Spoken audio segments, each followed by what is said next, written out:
For Stacy. Okay. Don't make fun of me.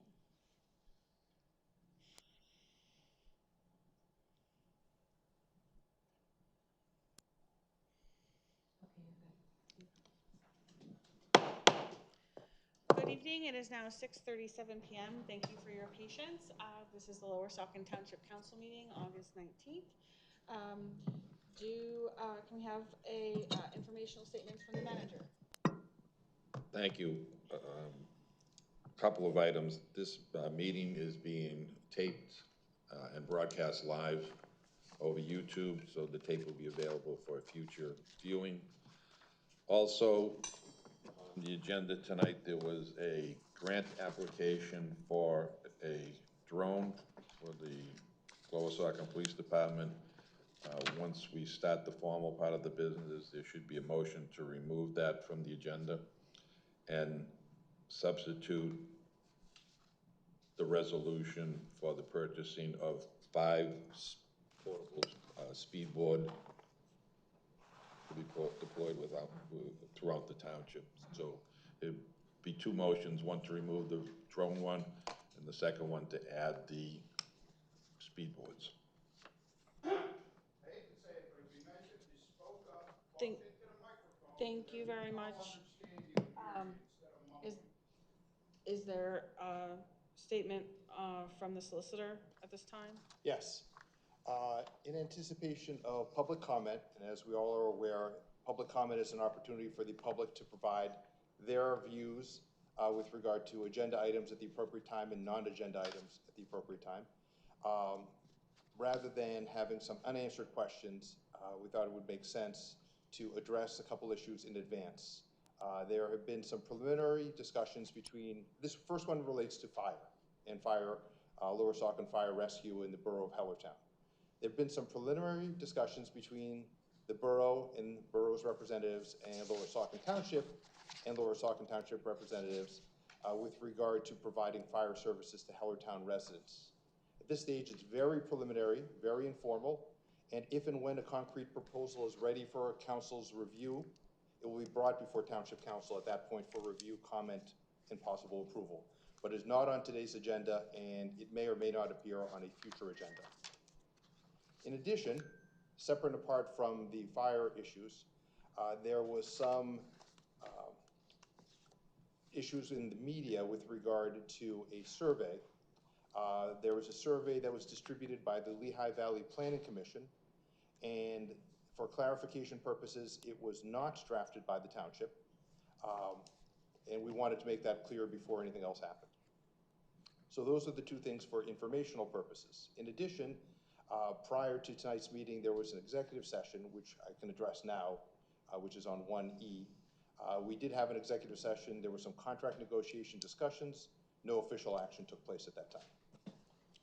Thank you very much. I think what I'm going to do is roll call and pledge of allegiance, and then I will move forward with the swap of resolution motion after that. So can I have a roll call, Stacy? Mr. Gress? Yeah, here. Mr. Heimbecker? Here. Ms. Aptoff Cordero? Here. Ms. Ray? Here. And Ms. De Leon is absent this evening. Can everyone please rise for the pledge? I just wanted to say who else was here. Oh, go ahead. Also present is our manager, Jay Finnegan, our township engineer, Brian Cucker, our zoning officer, Tyler Mitch, our chief of police, Barnt, is also present, and our township solicitor, Mr. Gadzuzian, and myself, Stacy Werkheiser. Thank you. Thank you very much. Can everyone please rise for the Pledge of Allegiance? I pledge allegiance to the flag of the United States of America and to the republic for which it stands, one nation, under God, indivisible, with liberty and justice for all.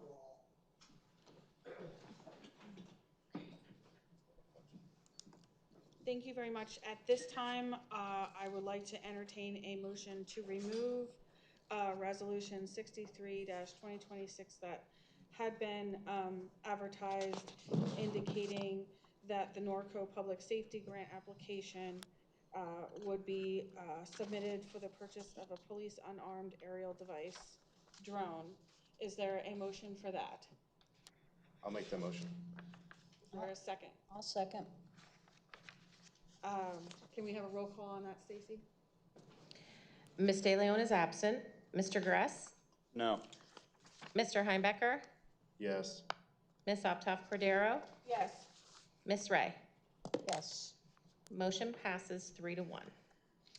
And I would like to make a motion to add Resolution 63-2026, which council has before them, which would ask for the 2026 Norco Public Safety Grant application to Northampton County Community Economic Development for the purchase of 5 solar-powered TC 600 radar speed signs with a 2-year warranty for Lower Saucon Township Police Department.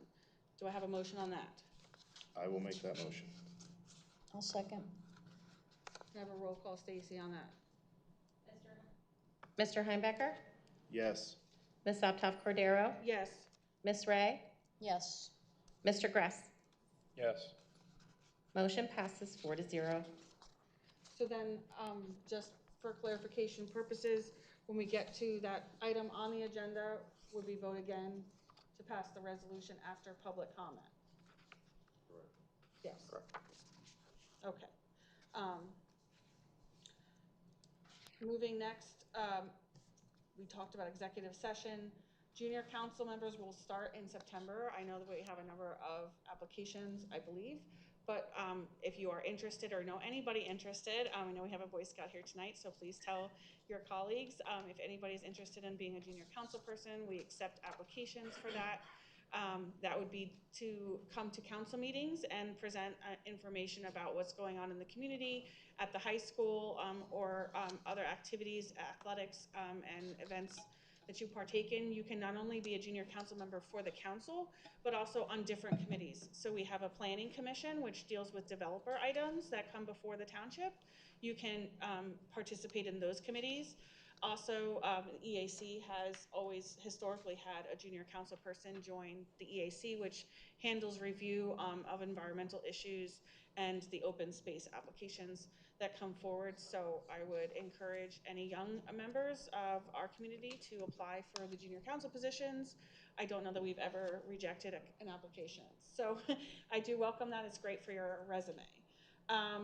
Public comment procedure, everybody has that out front, but typically what we happen after presentations, we will have public comment on agenda items. You are limited to 3 minutes to speak. It is a comment period, so if you have questions, we do ask you direct those to the manager or to one of us outside of a council meeting, but your 3 minutes is your time to comment on public agenda items. We also have a second public comment period at the end of council meetings that you can comment not only on what's on the agenda after we vote, but then also on any public concern that you have that you would like to bring to our attention. So that's our public comment procedure. You can get the full-fledged out in the hallway if you are so inclined to read it. And next I will move to presentations. I welcome the Boy Scout to come on forward if you want to sit at the table. There's round table right here. You can turn on the mic that's in front of you, or we'll have Stacy help you with that, and you can explain what's going on with this proposal for bat boxes.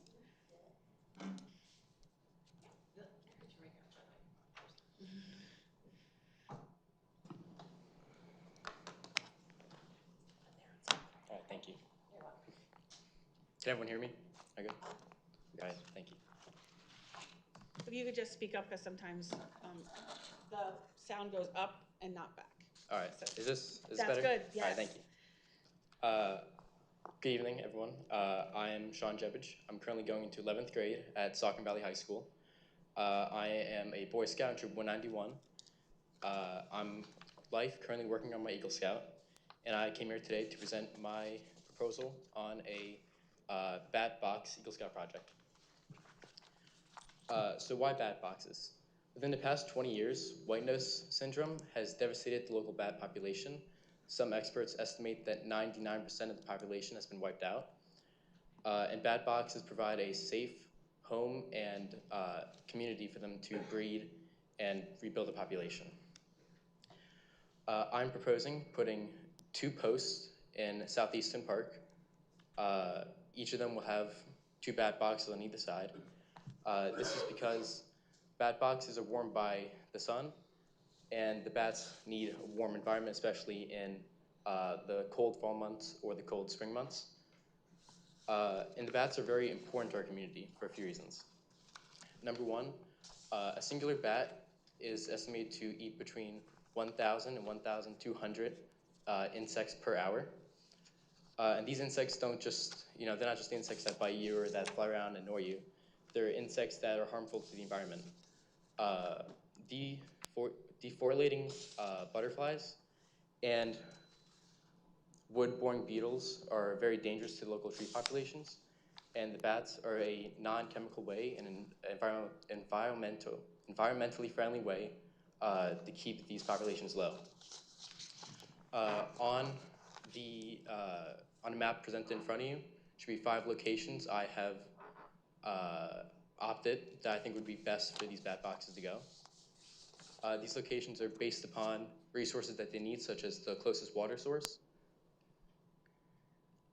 and their distance from tree lines. Bats need to be within 200 yards of water source in order to stay alive, and they also need to be around 20 feet away from any tree line to protect them from predators such as owls or like low staking predators such as foxes. These bat boxes will be 2 feet wide and 3 feet tall. Each one can hold 250 bats. It is a 7-layer bat box, so there's 7 different slots for them to stay in. These will be posted on 2 metal poles that will be cemented into the ground. Each pole will be 16 feet tall in order for them to give them proper distance to fly. In order to achieve this project, I started researching a couple months ago. Me, my dad, and a advisor, a carpenter, built a example bat box and presented it to Jay Finnegan. And we learned a lot from that. We learned how long it took to build it, how hard it'd be, how much it cost, and it gave us a good idea of what it'd be like to build one. How I'm planning on building them is I'm going to accept volunteer requests from inside my troop and my friends and my family. There are several proposed dates on this timeline. I propose building this in September and then posting it in October. For fundraising, I'm going to go to local businesses such as hardware stores, funeral homes, and chains like Jersey Mike's for donations of gift cards with materials. And I would like to ask the board for help posting the bat boxes into the ground. Are there any questions?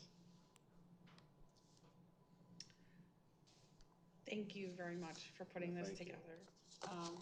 I can say I think it's wonderful that you're put so much effort into this, and I appreciate your family. I think that's your mom sitting with you today, so she must be very proud. So I think that this is a wonderful thing for the township. I know we do have bats in the township a lot, and I think that that location at Southeastern would be an ideal place at one of the more rural areas of our community.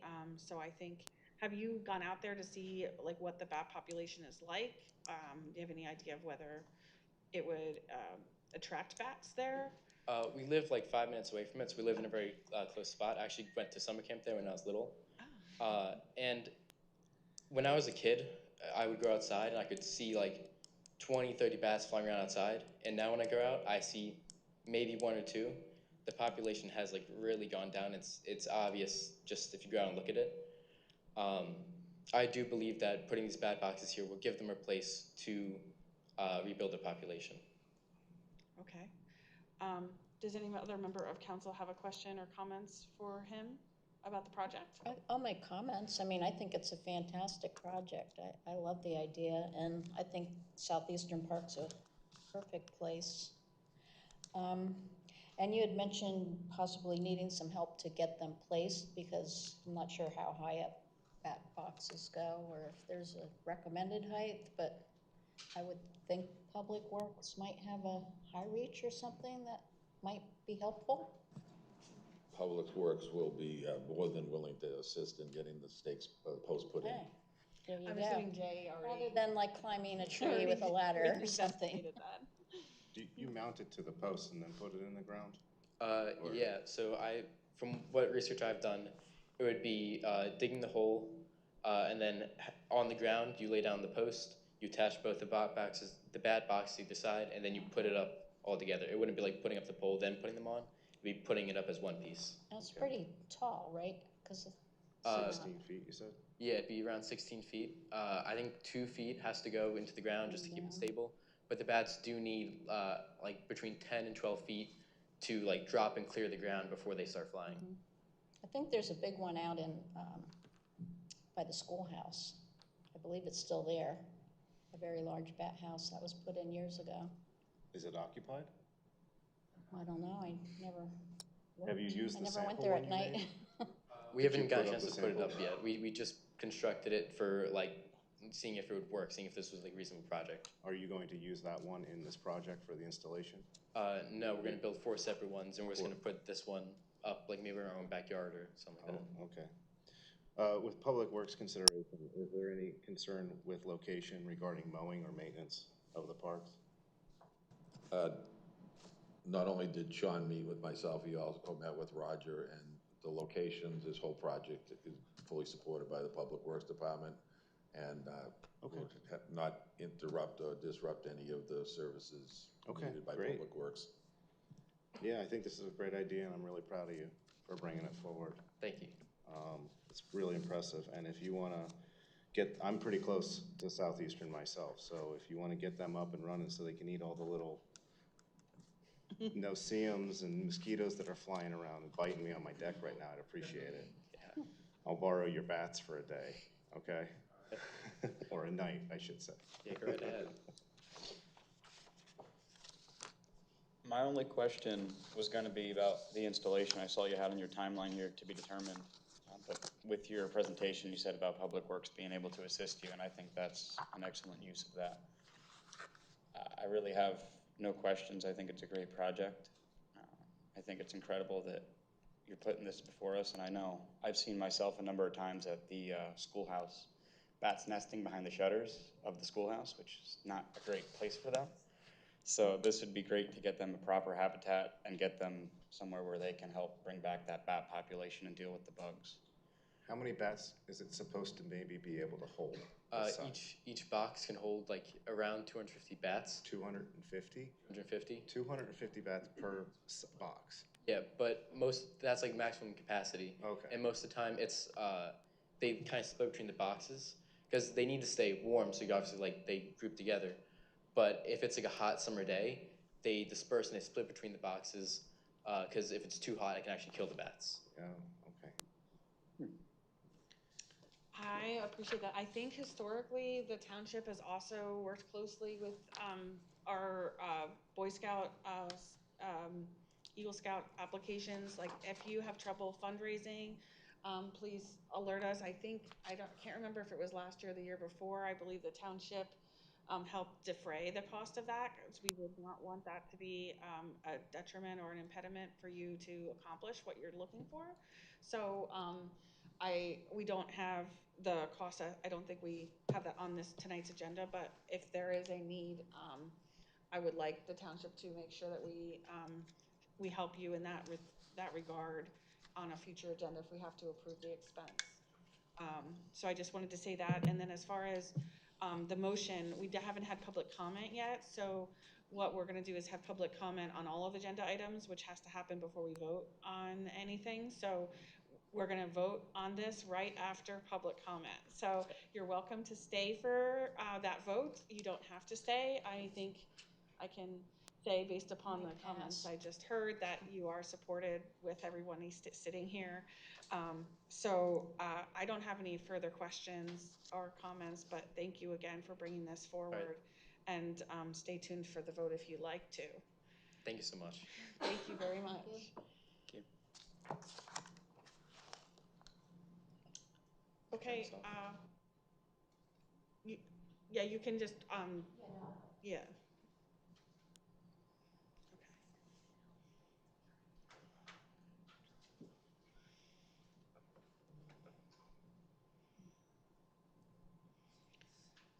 I'm now gonna turn to the public comment section of the agenda as indicated. If you have any comments on agenda items, now is your time to speak. So if you'd like to please come to the podium and identify yourself, we'll take whoever wants to go first if you have comments. Going once, twice, 2 people. Okay, go ahead, sir. If you need help, do you want to stay seated? No, Okay, because we can accommodate you. I just want to, you don't have to stand. thank you. So just start. Yep, and say your name, please. Carlos Roman. I normally never talk at these things, and it's unrelated to why I'm here. I was just moved by what he said. I own a construction company. It's not local. It's East Stroudsburg. We do a lot of hotel remodels. I have a ton of leftover material that could help with his project, especially hardware. Additionally, I'm a managed account with Home Depot. We do large numbers with them every year. So he's welcome to use my preferred pricing if it helps. That's about it. If he leaves before this is over, just try to get my number. That's all. Okay, great. Thank you. Thank you very much for your comment. I normally do not respond after comments because it's just but I would encourage you to connect with him so he can help you with your project to the Boy Scout. Anybody else? Go.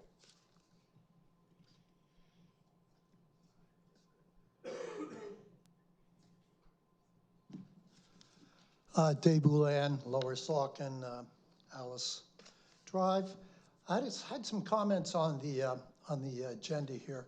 I find it disconcerting because I've asked several times. Example, public hearing. Are we going to be allowed to talk at item 4, the public hearing, or do we just hear? Can you clarify that going forward? There is an opportunity for public comment during the hearing. And that will be announced? Yes. Good. Thank you very much. All right. The other thing that I was interested in is talking about the ordinances. I see many times these are like 20 or 25 pages. Here we've got an ordinance we've updated. I've asked many times, could you please simply strike out what you do not want and add what you do want, so we don't have to go back to the old ordinance and compare it to the new ordinance and spend hours on end trying to figure out what was moved where. Now, I know that's very easy with Microsoft. Okay, St. Luke's, item 5C, why are we running the primary and the final together and having them give us an extension order to do that? Seems to me you catch errors at both. Maybe somebody could explain that at some point. I know you don't like to talk during these things. Lower Saucon Fire and Rescue. Bottom line is it says, and land development. What the blazes is this? I thought we had a fire company here. What is this land development section? I also understand from the solicitor at Hellertown that there have been talks going on between this council and their council. So stated. I have to review that, but I will. The other was the update of the map. Thank you for updating our map. I hope that is a map that's expandable, so when we pull it up on computer, we can see all the details like many other maps. And again, maybe showing the old with the new so we know what has changed without trying to kill ourselves. Finally, stormwater management. Here we go. Off 137, there's no highlights, no strikeouts on that. What's the difference between what's being proposed and what we're getting? EAC, by the way, in 6D has rejected this property ID.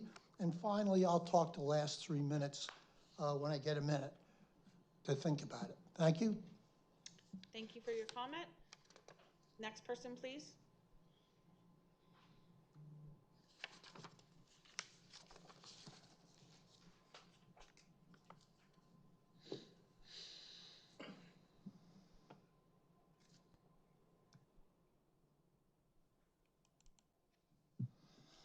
Hello, Mark Ozmek, Reddington Road, Lower Saucon Township.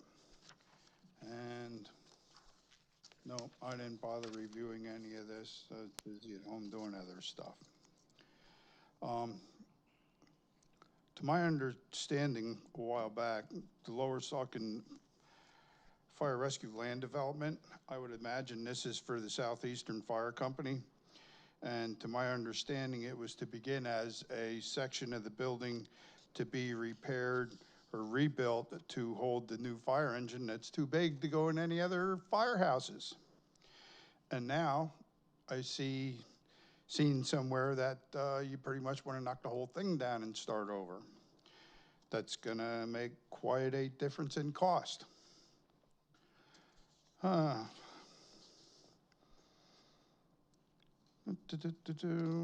one. There was something on here I seen about the international zoning stuff. Seen it on the computer when I was looking before I came over. But you don't need a board for international zoning. You don't need international zoning. We're Americans. We live in America.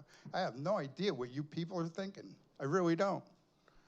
I know when you said it in the first place, it's so that you can confiscate houses easier. Well, you know what? If you do that to residents in your township, you're wrong. Instead of bending over backwards to try and help them. So you should reconsider that.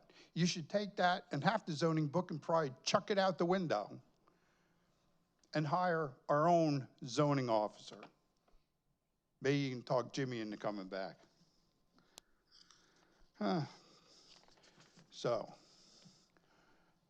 Yep, there it was. It was letter E, 6E, IPMC Board of Appeals. Nonsense, just nonsense.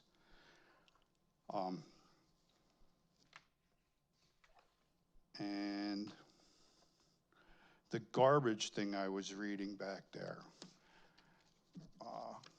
So if something is on your yard for a year, it's termed like rubbish and ignored or something. I forget what it said. But that's also nonsense.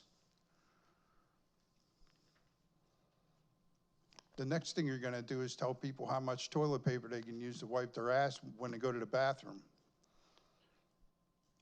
I read it. It's absurdly long and it's absurdly stupid. Thank you for your comment. Anybody else would like to speak on agenda items? Going once, going twice.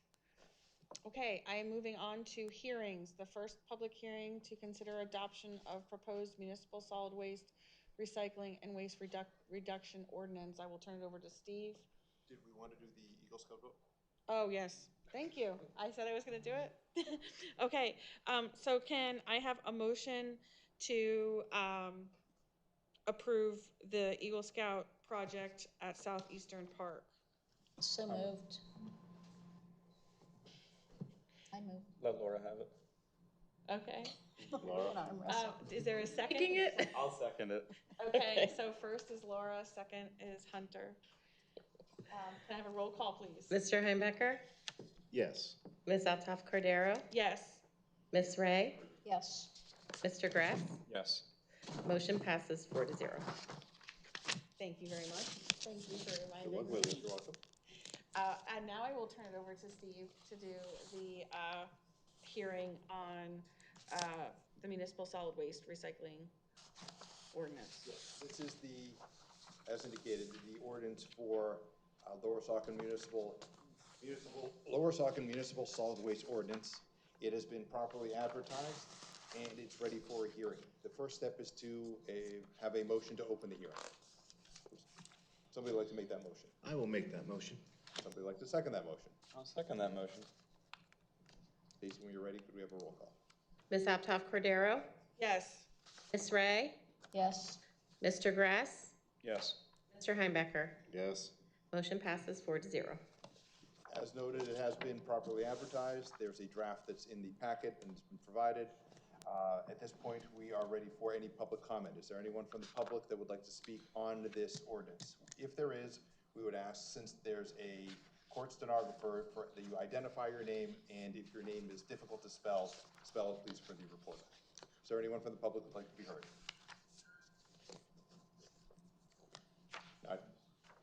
Not hearing anyone? Sir?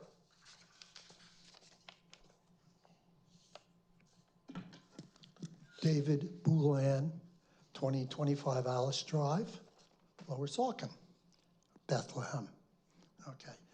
Yeah, I had some comments on it, long and winded, and I can't tell what's different from the old and the new. I made that statement before and I make it again. The other thing I'd like to know is who drafts these things. I'd be very much interested to know who does this. Within our township, I assume, perhaps Mr. Gaduzian, perhaps it's lifted. It'd be nice to know, see what the origins of these things are. I think Mr. Ozimic had some really good points there. I'm reading through it about things like leaves and whatnot and what we're gonna do with them. You know, somebody made a statement here at the previous meeting, council meeting, that they don't know what to do with their recyclables. They take them to Allentown. It was a council member, no more. And the bottom line is I found out you don't have to go there. You just go right over here to the Bethlehem landfill and by goodness, they'll take your recyclables. So some of these things seem to be extraneous in this document, which I've not seen before, you know, tonight. And I'm glad to have a hearing on it. But I, excuse me, I think it requires a great deal more work than we're seeing here. It seems to go overboard. And by the way, my company, which hauls trash, is Reese Hauling. They've been taking my sorted recyclables for years, probably 2 decades, okay? So I want to put that on the record that whoever was saying that people don't, you know, recycle and we need all these really, you know, tough laws and you can't burn leaves and whatever, that's hokum. And I wish the people that make those statements would back them up with facts where they hear them from, all right? Because this is crazy. There are a lot more I can say, but I will not because I didn't have real detailed time to read this. It's very long, and I'm glad you're having a public hearing. I don't know, most people, they sort of watch this, they go, well, we're gonna get it whether we like it or not. So I don't take that attitude. Thank you very much.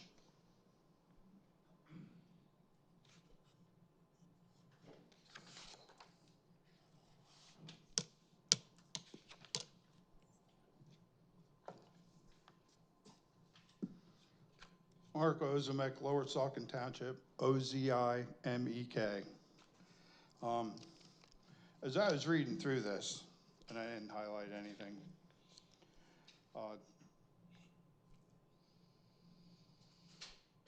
it's like you're making a mountain out of garbage.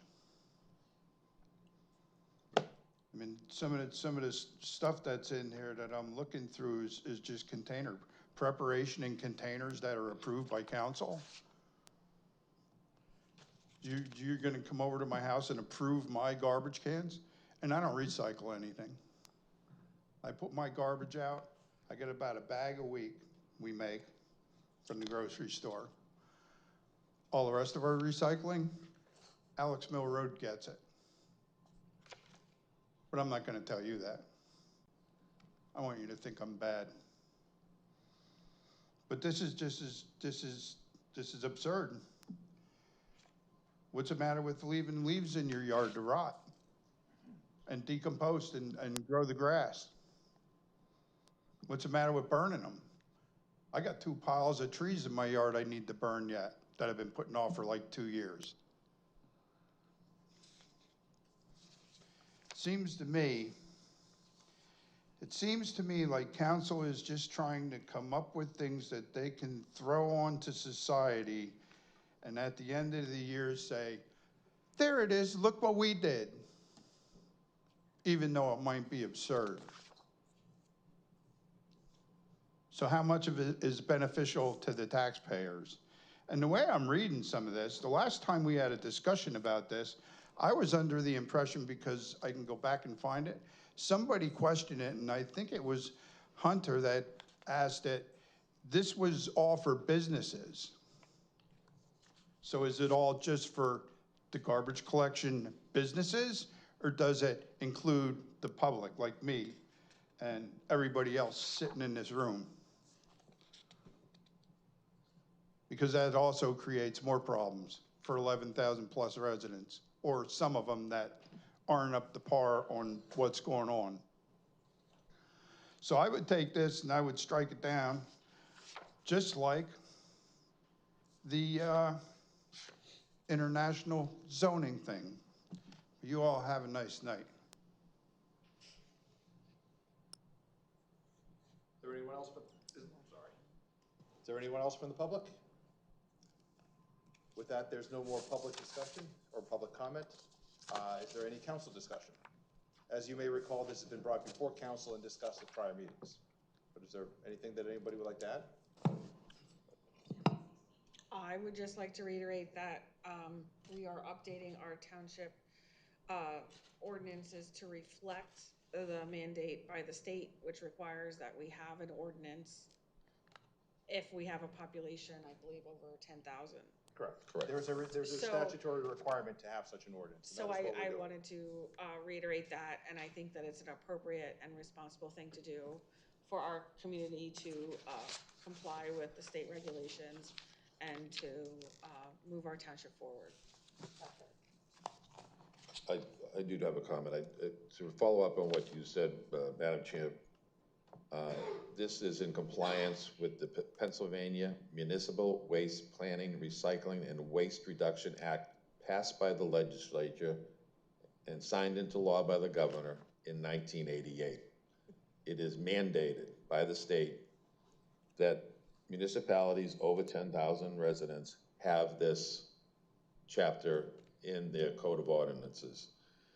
Additionally, I took the liberty of sending letters and the draft of the ordinance to the 23 haulers that operate within the township and are registered with the township.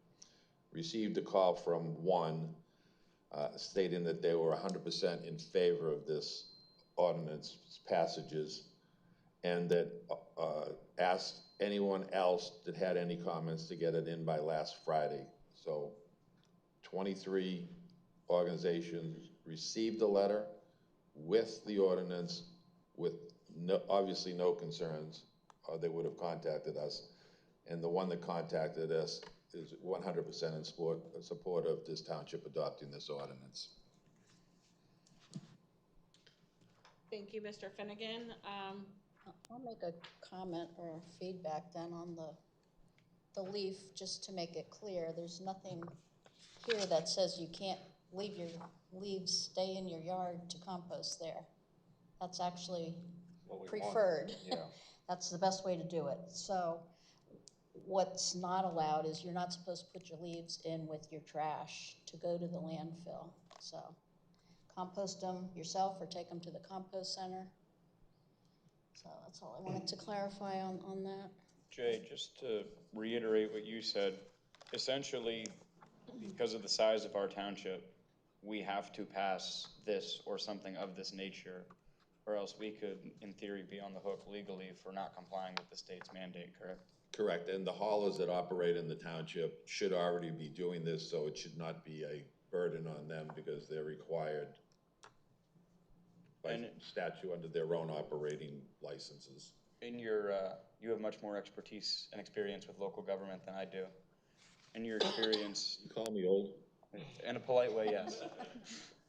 In your expertise, though, have you seen ordinances like this adversely affect residents at all, if ever? Not that I'm aware of. Thank you. If there's no other comments, I would entertain, or I'd ask somebody to make a motion to close the hearing. Yeah, I mean, I've said all that I could possibly say at this point about this. On the EAC, which are public sessions, we also provide public comment at the Environmental Advisory Committee meetings that are held on the second Tuesday of every month. So for the residents who feel like they don't have the opportunity to speak, this has been presented and put forth numerous times here in council and other subcommittees that you could have attended. As iterated, this is to comply with Act 101, and the language as written helps move this and our community forward to help reduce the solid waste and improve recycling, which Personally, again, my own experiences anecdotally, having difficulty, my hauler was not providing separate containers and commingling both trash and recycling. And I've heard a number of complaints from residents brought forth to the EAC and myself that other haulers were also commingling waste. So moving this resolution or this ordinance forward will help clean that up. And I'm also looking forward to some of the other aspects of this where we have education opportunities, whether we're talking about the school district and what kind of recycling options that they have there for the students as well, and a recycling coordinator that can help for education and distribution of materials and enforcement as well, ultimately, because that's what it comes down to. If you just want to throw all your trash together and have it fill up the landfill, I don't think that that's something that we should support. I don't personally. So I'd like to live in a clean community without waste all over the place. And this also addresses a long-standing issue of dumping. We are a rural community, and I know over on the eastern side, near Reddington Road, that there are often vehicles that come out and dump materials. I've cleaned them up myself. Statistically, I have some numbers here just so you understand what we're looking at. We have adopt-a-road programs in the township.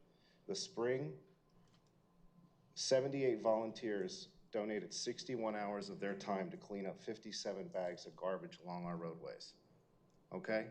That's our community coming together to keep ourselves clean, and I'm proud to be part of that. And I think anyone who lives here should want to feel proud in their community as well. And that's what this ordinance helps do. I'll make a motion to close the hearing. I'll second.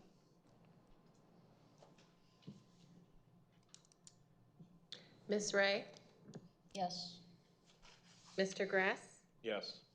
Mr. Heimbecker? Yes. F. Cordero? Yes. Motion passes 4-0.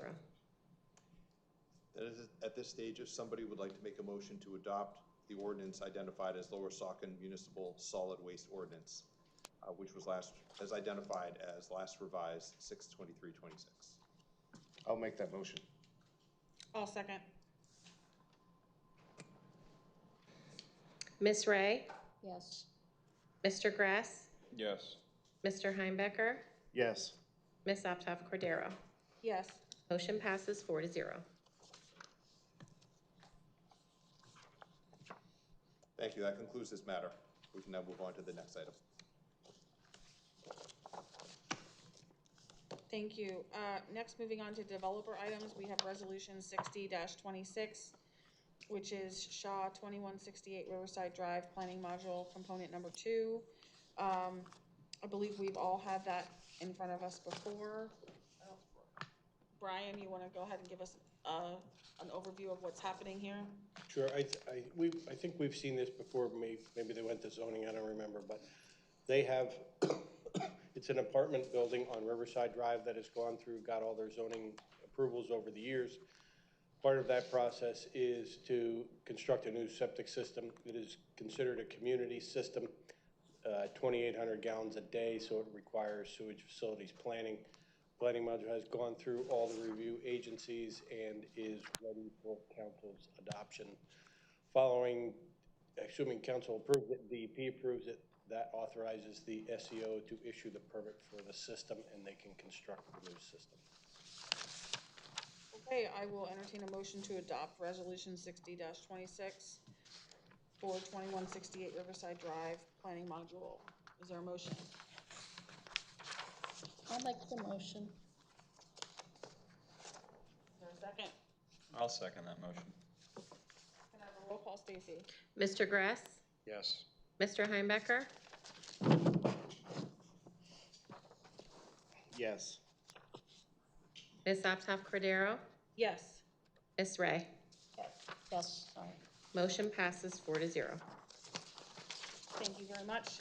Next, we have DNB Restorations LLC, Almont Holding Tanks for 2470 Apple Street. Applicant is requesting a waiver from the requirement of the sewage ordinance to allow for a holding tank system. Is anybody here on behalf of 2470 Apple Street? No? Yes, okay. Do you have any comments to provide to us for this project? You're welcome to, you don't have to, so don't feel like you're obligated. I just want to offer it to you. We submitted everything to the township, Okay, and we looked at every resource that we could possibly do, and this was the only possible Oh. Okay, thank you.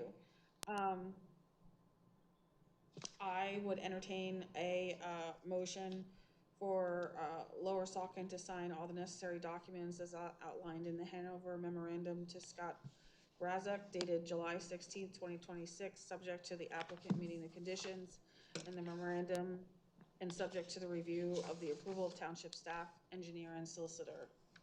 It's long-winded, but do I have a motion? I'll make a motion. I'll second that motion. Can I have a roll call, please? Can I Sorry, ask, Chad, did can I Mr. just Heimbach- ask questions though? Sure. Just to understand this better. So I'm thinking this is a failed septic situation. Is that the deal? Yeah, I mean, we think that's the bottom line. There was some work done on their current system, but they couldn't find a test site to put in a new system. Okay. So their consultant put together, and working with the SEO, that the only possible solution, because there's an existing home there, was to have a holding tank. And how do we keep track of these, or do we keep track of these? Well, they are required to maintain an agreement with a hauler to come out and haul the sewage from this. They have to post cash escrow to guarantee that it's being done. Right, I read that. And the tank has to have an alarm, so that an alarm will go off in the house if the water Isn't level's that getting normal too though high. in septic systems? Don't they have alarms? Or maybe The maybe pressurized I don't systems remember do. that, right? The pressurized systems do. Okay. Right, just trying to understand it. And as a follow-up to Brian's answer, the applicant was required to sign an indemnification agreement, which they have done, as well as a holding tank operation and maintenance agreement, which they have done. A lot of papers here. Any other questions, or I would entertain a motion? This satisfies all stormwater requirements. There's no negative environmental impact. They're not really constructing anything by doing this holding tank other than putting the holding tank in the ground, so there's no stormwater review. Okay. Do you want me to restate the motion, or do you want to? No, the motion's fine. Okay. Can I have somebody to, do we get one first and a second? Didn't we do it? We got first. I was gonna say, I think we did that. Sorry, I have roll call, that's right, that's where I was I at. think I seconded it, but yeah, Okay. we did a. Can I Yes. have a roll call, please? Mr. Heimbach, Yes. Ms. Uptoff Cordero, Yes. Ms. Ray, Yes, Mr. Gress. Yes. Motion passes 4-0. Thank you very much. Next, we have St. Luke's Medical Office Land Development, 2-24 preliminary/final plan extension. The applicant, which is St. Luke's University Health Network, is granting the township an extension under the municipality's planning code for a deadline of January 31st, 2027. Pursuant to that, there is no needed action by council or vote. Just, Madam Chair, just so, based on some public comment earlier on this matter and the next matter, so the public is aware, under the municipality's planning code, the township has so many days to act on a submission under the MPC. If we don't act, it becomes a automatic approval. There are issues, things that come up in the review of the submissions, and in this case, the applicant is giving us the ability to go past that deadline. The township has no ability to say, no, we're not going to accept the granting of the extension. It's the applicant's right to increase the timeline for the review of their project. Thank you very much for that. Thank you. Moving on to number D, letter D, Lower Saucon Fire Rescue Land Development. The same applies. Lower Saucon Fire Rescue is granting the township an extension under the municipality's planning code for a deadline of December 26, 2026. And duly noted from our acting township manager, Mr. Finnegan, on explaining that. There is no vote needed at this time. Next to township business items, we next have the Maury variance, 1917 Dartford Road. The variance hearing is opened at the August 24th, 2026 zoning hearing board meeting later this month. But it is already understood that that item will be continued to the September 28th, 2026 zoning hearing board meeting. Is there anybody here for 1917 Dartford Road? Would you like to come forward and explain your request for variance? If you don't have to, since you're here, I do want to explain to you what council's role is. Whenever there is a variance request, it goes to the zoning hearing board. Okay, the way our council works is that when there is a variance to go before the zoning hearing board, the council has an opportunity to understand what your project is, and then we have the ability to then either support your project and tell the zoning hearing board we support it, to take no position, which means that we don't support it, we don't oppose it, we're not getting involved. Or in some cases, we have the opportunity to oppose your project, in which case we can do a number of various different things, including sending a solicitor or sending a letter, those type of things, but we don't get to make the ultimate decision about whether your variance is granted or denied. This is just the step in which council would be able to decide what it wants to do with respect to your variance. It would be helpful, though, if you could just explain what you're looking for.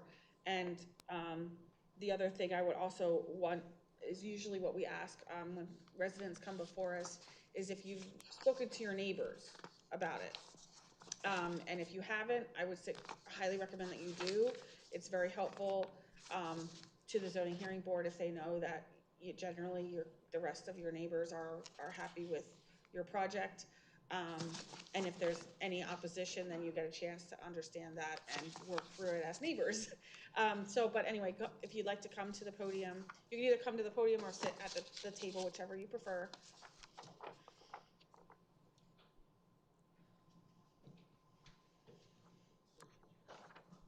Are you okay? Yep. Just talk right over it. Just you want to go ahead, state your name and just explain what your project is. Bill Morey. We submitted our plan to remove the shed that is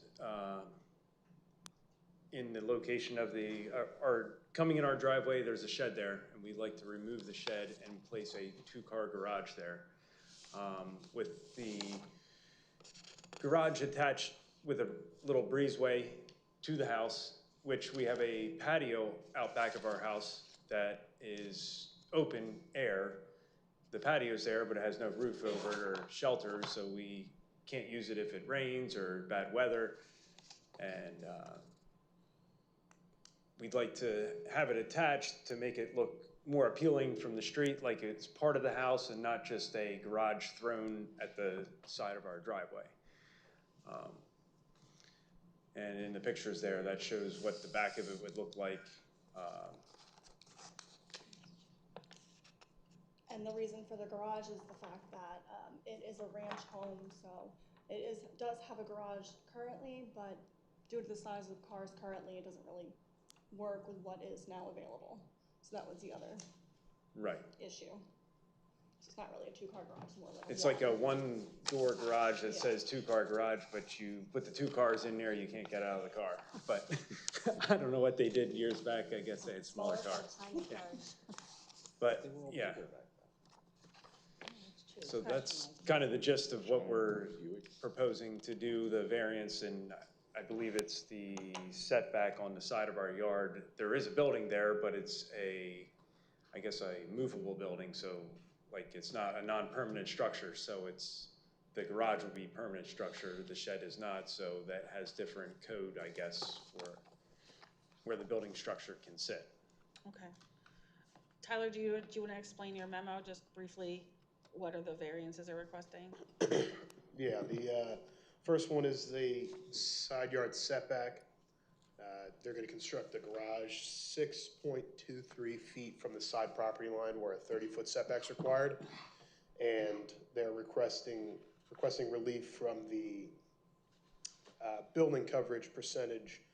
Right now, they have 11.2%, where 8% is the maximum, so they're slightly over already, and then they're requesting to go up to 13.6%. The original application also included a request from the impervious coverage, but upon looking further into the ordinance, there's a provision for houses built prior to March 31st, 2011 to allow for the maximum percentage allowed in that district as opposed to the lower percentage from the chart. So the chart states 20%, but the maximum in the district is 25%, so they're given that extra 5%. So the impervious coverage request isn't needed, so it's only 2 as opposed to 3. Thank you very much. I don't see any issue with your project. Do you want to say anything? Yeah, we did actually, because you mentioned about speaking to the neighbors, we did speak to our neighbor directly behind us that would be affected, and the one to the left of us looking at the house, and both of them are in favor of it. I do know one of them had written a letter if he cannot make it there.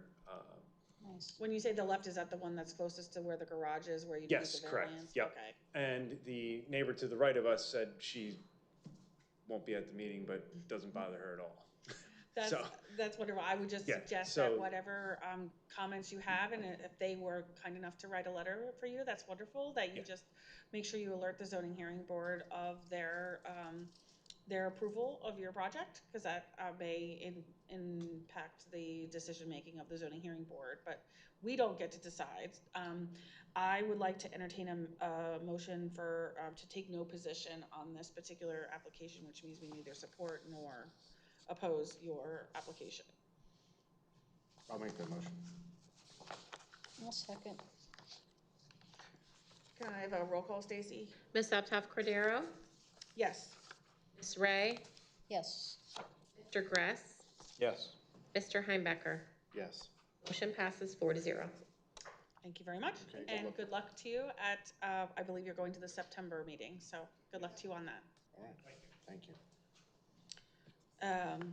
Next, we have authorization for staff to circulate the official township map for appropriate parties and to authorize advertisement for a public hearing, which will be coming after we advertise. I will turn this over to the manager because I am very grateful for him in alerting us to this issue and addressing it.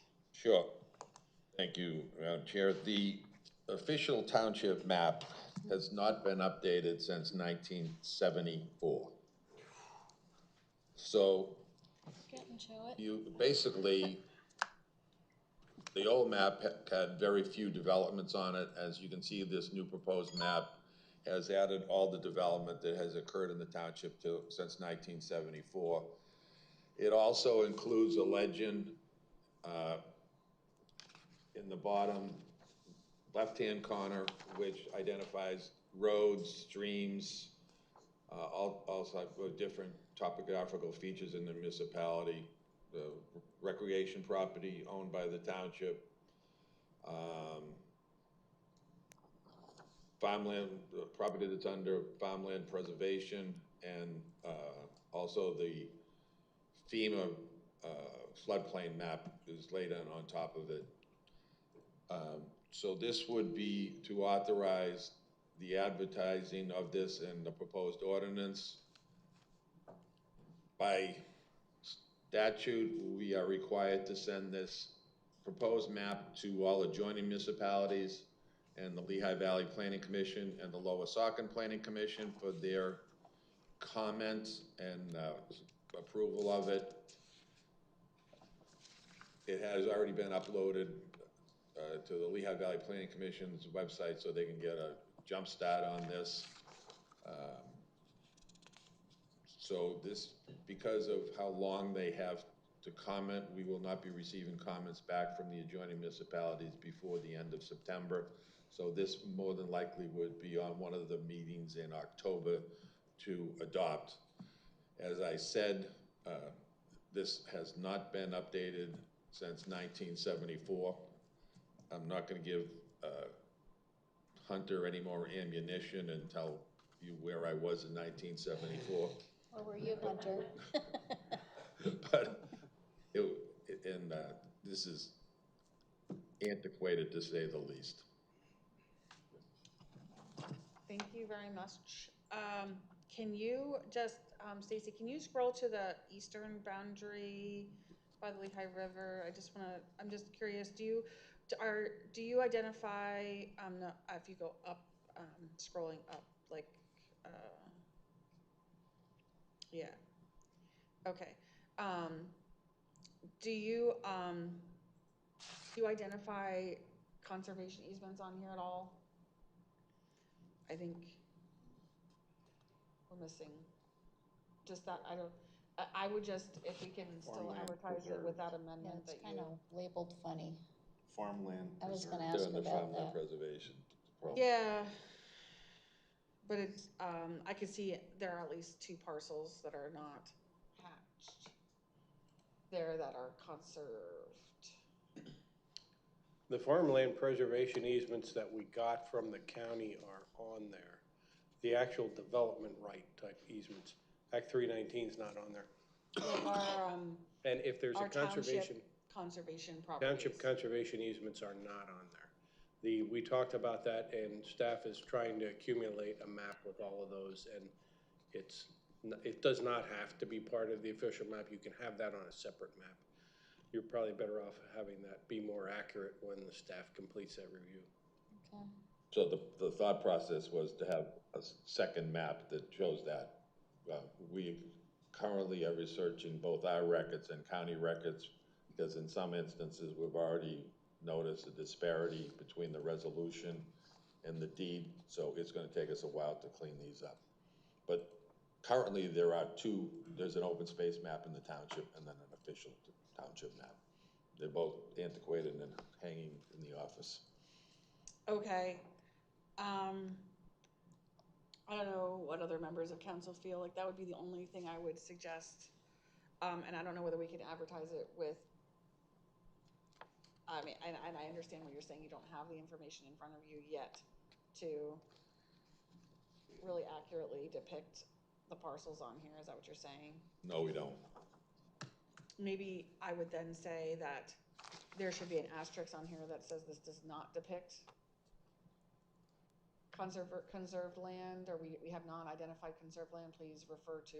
But it sort of includes some of our conserved land. Some of that is with this county. Jay, the purpose of this map, I'm sorry, what is the purpose of this map? Is it a general map, identify zoning? What is the purpose of this map? It's a record of usually what properties and streets and features in a municipality. Most municipalities, including Lower Saucon, I believe, have 3 separate and distinct maps. They have the official township map. And they have open space, an open space map, and they also have a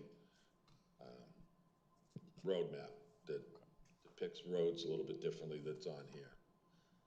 Are there any other maps that Well, the official map is a tool the municipality's planning code gives you, just like a zoning ordinance or a subdivision land development ordinance. Its purpose is to look at what the public owns, really, in the way of roads and land, and also gives you the opportunity to, if you are aware of future planning efforts in that regard, like if you wanted to say, this is the location we want to put our municipal building, that we want this road to go through here like this, so that there's a planning tool available, so that as some of those lands develop, if it's contradictory to what you have planned for public facilities, it's an issue for the development of that tract. So in your expertise, Brian, would the aforementioned conservation easements be placed on this map, or is that a separate map more than appropriate? You could do that. I have seen them most of the time on a separate open space plan. Can I had a question. Go ahead, Laura. So there was one parcel that had a weird coloring that I couldn't match up to the legend. It's on Countryside Lane, and it's the one across from the preserve. So it's kind of like orangish something with the hash. So I wasn't sure what that was. Maybe it's, yeah. This one. She's kind of aiming. Just, yeah, that one. Yeah, You just had your cursor you're over it, pointing at right Yeah, there. that one. It's That kind of one. like a funny orangish brownish color Orange, ag, with, which one do you think that is? agriculture. Orange. Go to the, Well, it's not ag security, that's like this down here. Yeah, but it looks like it's cross thatched, black. Do you know what it is? Not off the top of my head. Okay. I'll have to look at that because these parcels and the designations pop up based on what the county information has. Yeah, I just wondered if we were missing something in the legend. It is possible Or- that maybe is the only one, so it didn't make the Okay. legend, but Because I don't know anything like what that would be over there. yeah, I'll check Okay. that. no. Staff is checking it out to see if our legend does show it. You know, it's kind of hard to tell too when you're looking on your screen, the coloring, but it's like, it's definitely different than the other ones. I assume these are some standardized color. I think they just picked colors and picked I don't know. items. Picked different legend tools. Can you pick it out on the paper? We can look on the I can see it. Here. It's this one right here that's, He doesn't have the camera. yeah. So it's right across from the preserve. Yeah, it may just be the way it laid out. It may be the same as. Oh, the scaling on it, on the hatch, maybe. Yeah, right. Yeah. I'll look. Thank you. Okay. That's it.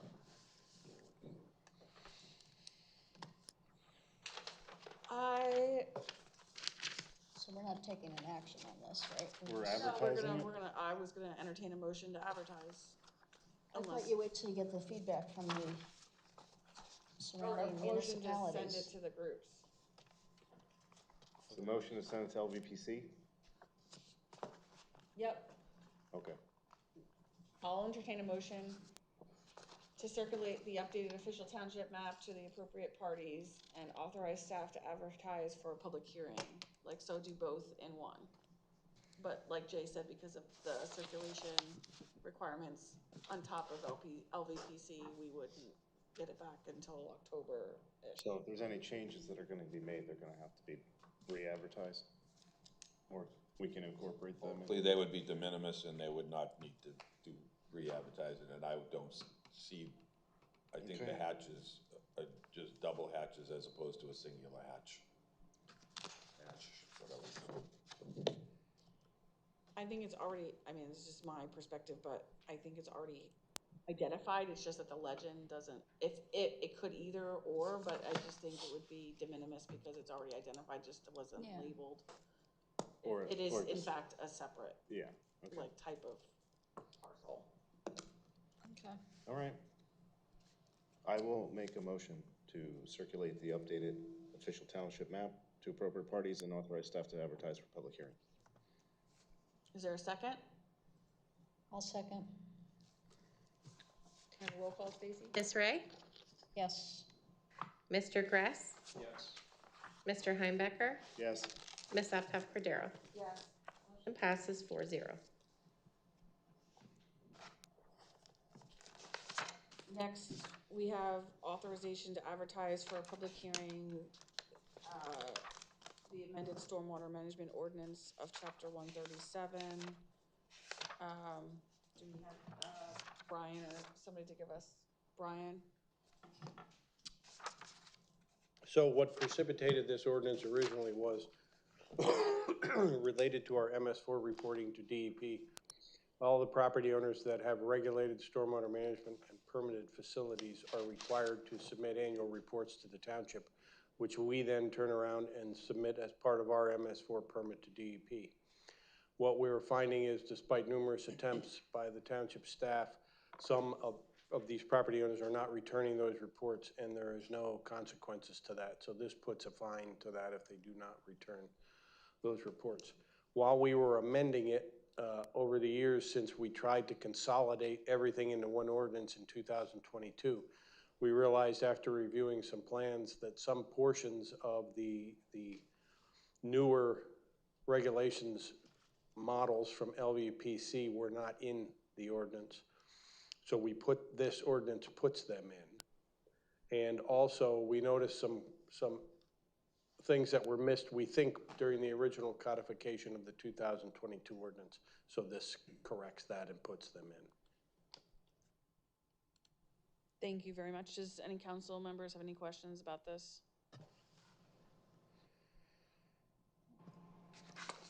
I will take a motion for staff approval to advertise for a public hearing the amended stormwater management ordinance, chapter 137. Is there a motion for that? I'll make that motion. Is there a second? Yeah, I'll second that. A roll call, please. Ms. Ray? Yes. Mr. Gress? Yes. Mr. Heimbecker? Yes. Taft Cordero? Yes. Motion passes 4-0. Thank you. Next, we have discussion and possible action on property identified as 2026-01.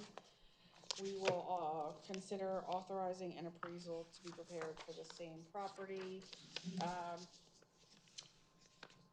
So I have a motion to approve staff to obtain an appraisal not to exceed more than $5,000 on property 2026-01. I will make the motion to have the appraisal done for this. And I'll second that. Can I And the roll? amount not to exceed 5,000. Thank you very much, Laura. Can I have a roll call, please? Mr. Gress? Yes. Mr. Heimbecker? Yes. Taft Cordero? Yes. Ms. Ray? Yes. Motion passes 4-0. Does that 5,000 come out of the open space fund? Yes. Yeah? I believe It comes so. out of the fund itself? Okay. Thank you, Chad. Next, we have Resolution 61-2026, appointing members to the IPMC Board of Appeals. For everybody's understanding, we had just recently adopted the International Property Maintenance Code, which I think Jay had already identified. Almost every single municipality in the Lehigh Valley, if not the state, have adopted that as the standardized tool by which zoning and code enforcement officers can utilize in order to ensure that township properties are maintained in the appropriate way. We adopted the International Property Maintenance Code. With adopting the International Property Maintenance Code, it allows for a mechanism by which property owners who feel aggrieved or disagree with the zoning officer's decisions, they have a right to appeal. So due process, folks. We want to have due process, which we did not have before. So this actually gives you more opportunity. The International Property Maintenance Code provides a mechanism. It requires a mechanism by which the township would have a board that would hear a grievance by a property owner who was issued a zoning violation for something on their property, or code violation. Code. Thank you, Tyler. Am I explaining this well?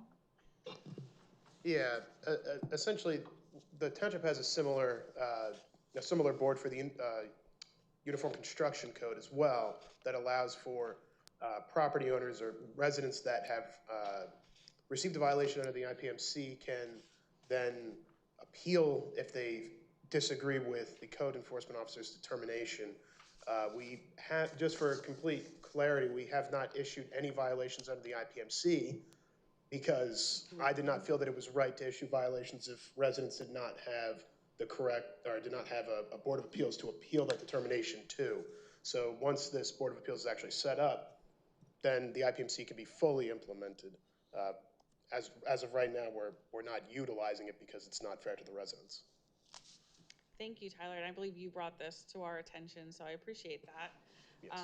And again, it provides another layer of due process if you don't agree with his decision, his or her, but his right now, then you have the right to bring it before the board. It consists of 5 members. I know our township staff has advertised for residents to be on the board. There are 2 residents that have expressed interest and submitted their application. So we have those for consideration tonight. Because the board is a member, 5 members, the IPMC does allow for council members to serve on the board. Our intent or hope is that we can appoint council members as a temporary basis to have a board in place, but that as we get additional applications in from members of the public who hopefully have a building and codes background or construction background is one of the criteria we were looking for, then we would phase off the members of council so that it would be ultimately a fully resident run board. So this, I would entertain a motion, resolution 61-2026, which would appoint Todd Dunn and Jonathan Thompson to the International Property Maintenance Code Board of Appeals, with terms ending December 31st, 2028, along with council members Hunter Gress, Laura Ray, and myself. And those terms end December 31st, 2027, or until 3 more volunteers come through, and we would take 1 council member off as each one of those individuals is appointed. So I would entertain a motion to appoint those people. I'll make that motion. Is there a second? Second. So hopefully between myself and Tyler, thank you, Tyler, for explaining the situation, there's a clarification, but are there any other questions from council before we take a vote? What are the fees associated with appealing a decision? Is it dependent upon what it is? I'd have to look at the fee schedule. I'm not sure that we have a fee set up for it yet, but we would just have a blanket fee. We wouldn't have a rolling fee. Okay. What's something simpler to what we have already for the building code? Yeah, it would be a similar cost to the variance application, where we would probably have either a blanket fee, or we can implement residential, which would be lower, and a commercial, which would be higher, which is how we handle variance applications right now. And have there been any appeals made to the uniform building code? As best I can tell, looking back through township records, at least in the last 20 years, there has never been an appeal of a decision on the UCC. Okay. But again, statutes require it. It's not statutes made up by a municipality. They're given to us by the Commonwealth of Pennsylvania and the federal government, and we need to be compliant with those acts. Sir, certainly. Can I have a roll call, Stacy? Sure. Mr. Heimbecker? Yes. Ms. Aptoff Cordero? Yes. Ms. Ray? Yes. Mr. Gress? Yes. Motion passes 4-0. Thank you very much. Next, we have Resolution 62-2026, which is the local share, Monroe County local share account grant. It's been drafted for our approval to submit a grant for purchase of a wheel loader for the Public Works Department.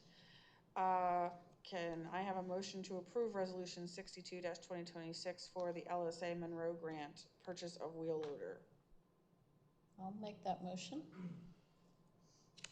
Is there a second? I'll second that motion. Can I have a roll call, please? Ms. Aptoff Cordero? Yes. Ms. Ray? Yes. Mr. Gress? Yes. Mr. Heimbecker? Yes. Passes 4-0. Thank you very much. Next, we have Resolution 63-2026, which is the resolution we modified earlier in the agenda. It has been drafted for our approval for the purchase of police unmanned aerial device of 5 solar-powered radar speed signs. It's my understanding those signs would be utilized by the police department to be placed throughout areas in the township strategically to help control speeding in the township. There was previously the motion for the unmanned aerial drone device.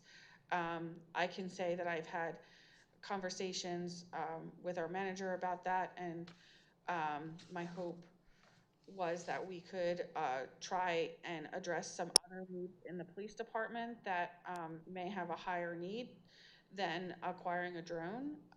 That was me personally. So I appreciate all of the time and effort that our police department has made in trying to, number one, identify new items and new technology that they can apply in their policing efforts in our community, and they're always dedicated to our health and safety and making our community a better place to live. So in no way, shape, or form do I want any member of the police department to feel that I do not appreciate their efforts and their desire to pursue those newer technologies.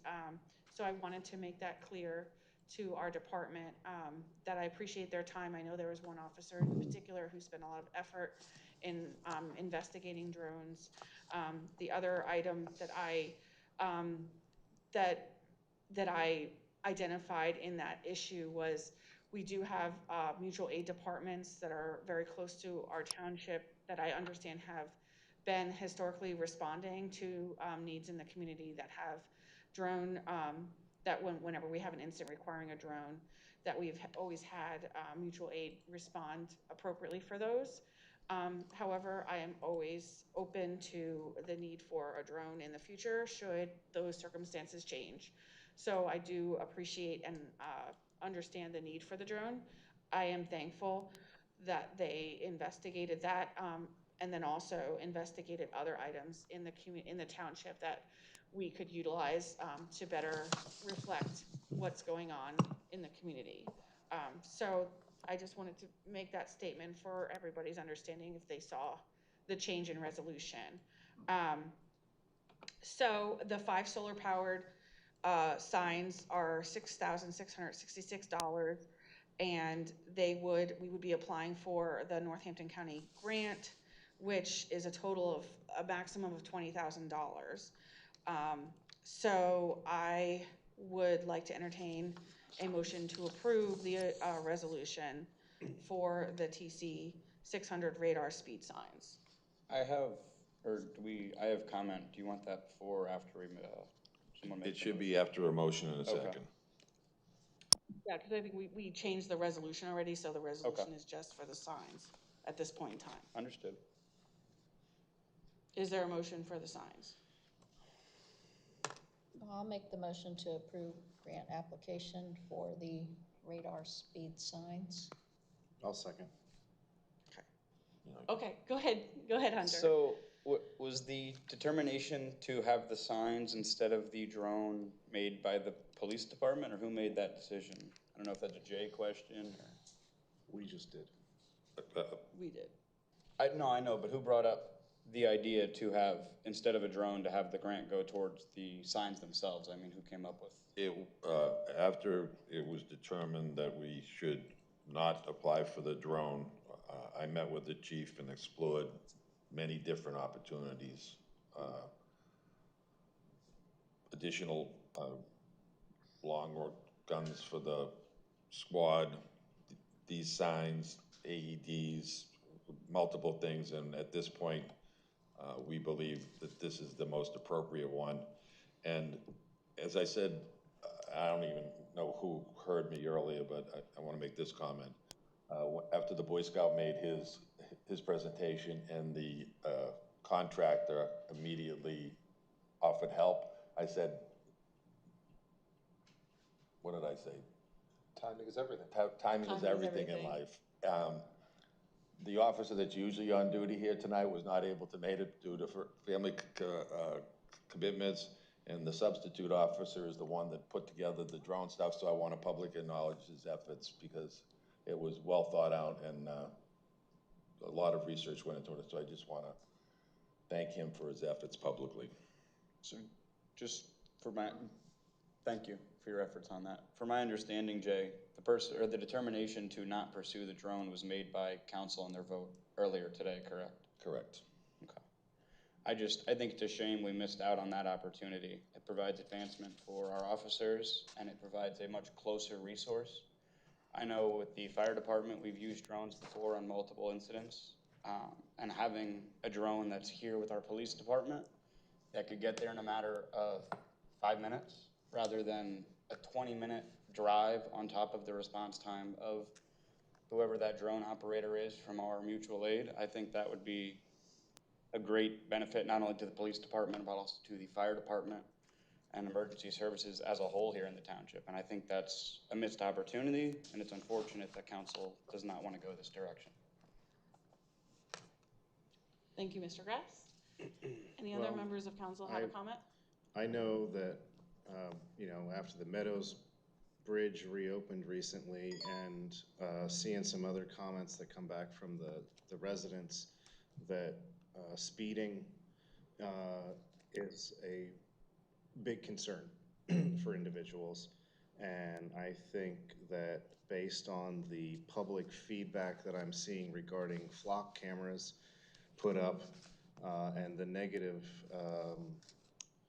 negativity expressed towards the intrusion of privacy and living in a constant surveillance state, that there's concerns with that front. So if you wanted to pick between the two of these, which one I feel the public would support, it's probably the speed signs. I think the speed sign that constantly monitors your speed versus a drone that'll be used on large incidents when it's needed and won't be constantly surveying. I think that's more of a surveillance state than the drone, but to each their own. I don't know that these feedback any I personally identifying information from an individual. No, I understand where you got that information. I understand from our traffic studies brief, be it it wasn't an official traffic study, that determined speeding was a minimal issue on certain roads that were targeted for enforcement. Yeah, the ones listed here are what? Meadows, Wassergass, Lower Saucon, Apple, Reddington, Apples Church, Black River. They're all the ones I drive on. Huh. Slow down. Yeah. When the blue light goes off at me, then I know I'm doing a good job. Yeah, I don't know how to answer your question there, or respond to your comment. Yeah, I mean, I don't think anything's necessarily directed at you. I think it's a shame missing out on, that provides officers an opportunity to advance, to have a new specialization. I mean, we have a K-9, we have a bicycle officer, or a few, and that's another way an officer could further their training and advance their skill set. Yeah, I agree with that, but And I mean, the speed boards, they show you you're speeding, but they don't make someone slow down necessarily. I mean, there's speed limit signs posted on all the roads, and if we have people speeding, they're clearly ignoring them already, so just my 2 cents. I slow down when I see my speed come up.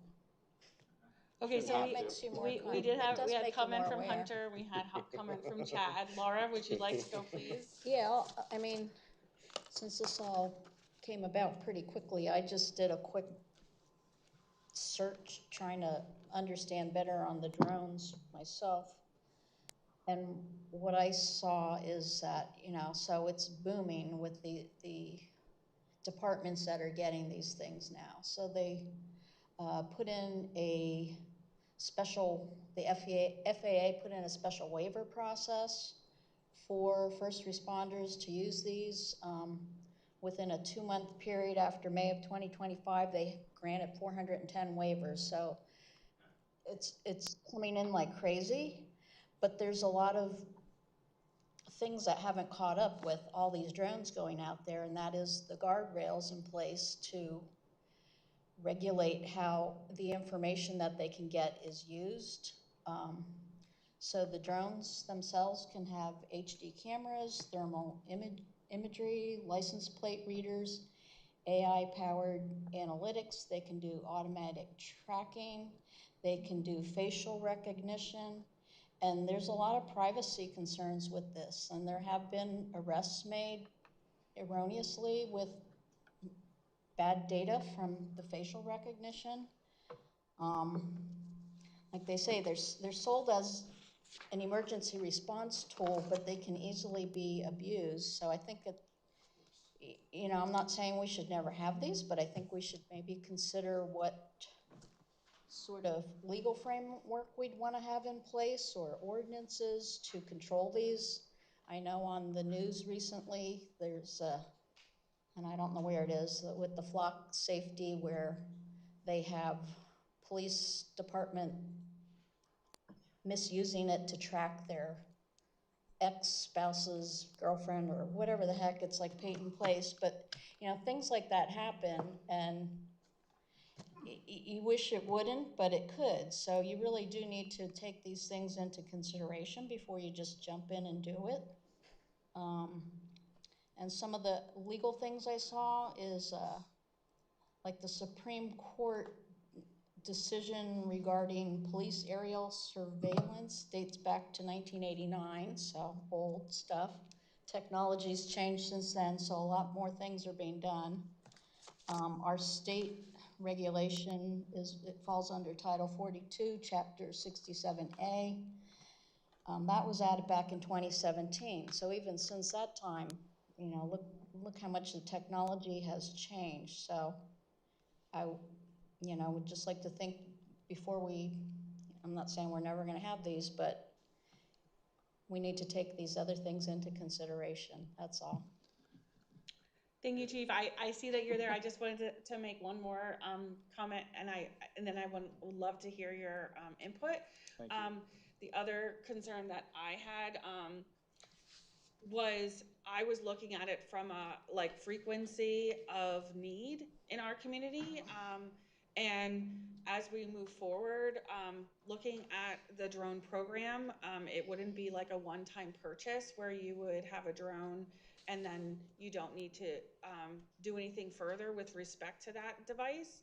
And at least the research that I had seen, especially with the Lehigh County Drone Task Force, which is like a group of 20 specialized drone pilots who respond specifically to incidents that require drones.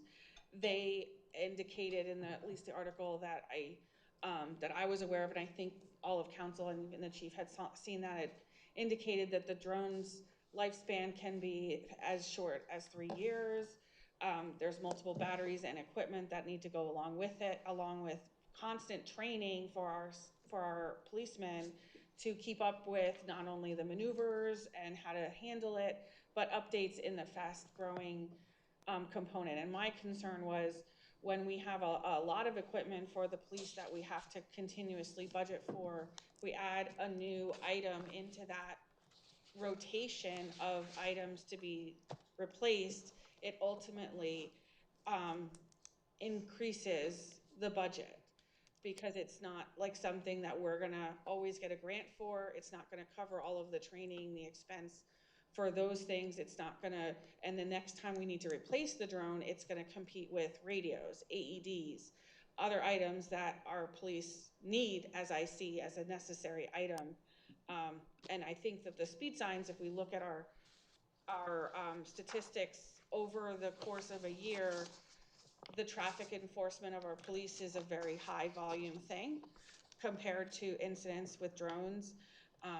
And I know I had a number of questions that I know may take time, and I don't want to take anybody else's, I don't want to take away from the important police work of that, but I think there were just a lot of questions around it that I was hopeful we could address, and like I said, in the future, perhaps reconsider it, but for now, I appreciate the traffic signs. But Chief.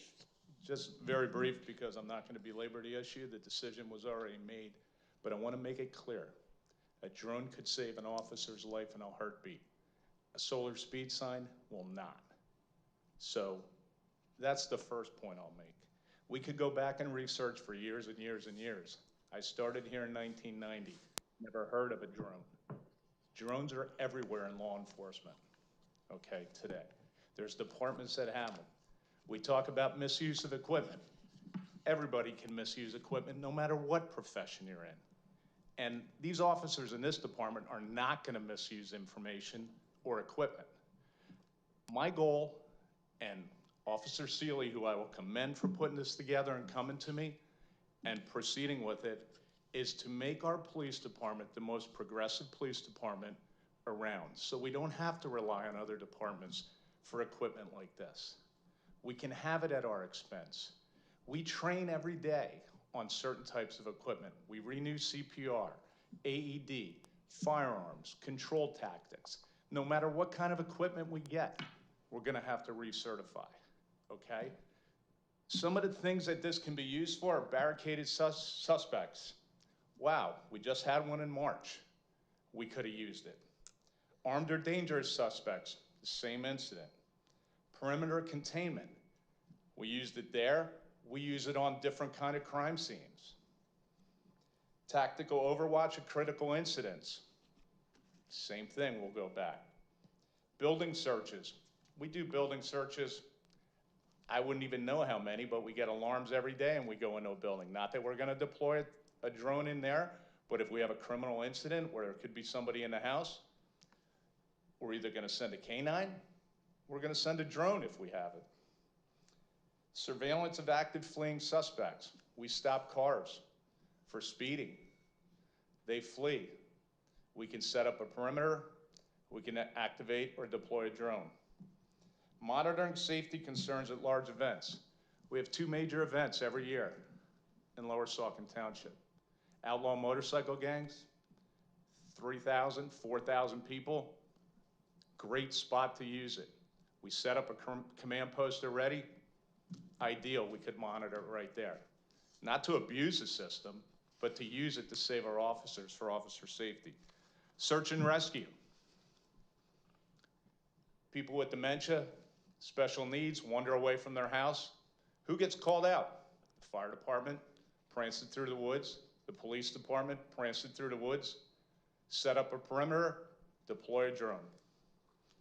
So those are just some quick things that I want you to think about, what you're denying here and saying to push it off. I will be putting in for it at budget time, again, because we have all the information available with the proposal. And the other thing we can use it for is we have accidents. We have accidents 1, 2 a day, a lot of crashes. Fortunately, not a lot that are serious. And if they are serious, we call the state police in because of that. But we can use them to investigate crashes, crime scenes, documentation. So it's an important tool in our everyday job. And that's why the proposal was made. And I just wanted to come forward to state the record and make it clear. Okay? Thank you. Thank you very much, Chief. I appreciate that. All right, so we've had discussion. Can I have a roll call, Stacy? Ms. Ray? Yes. Mr. Gress? No. Mr. Heimbecker?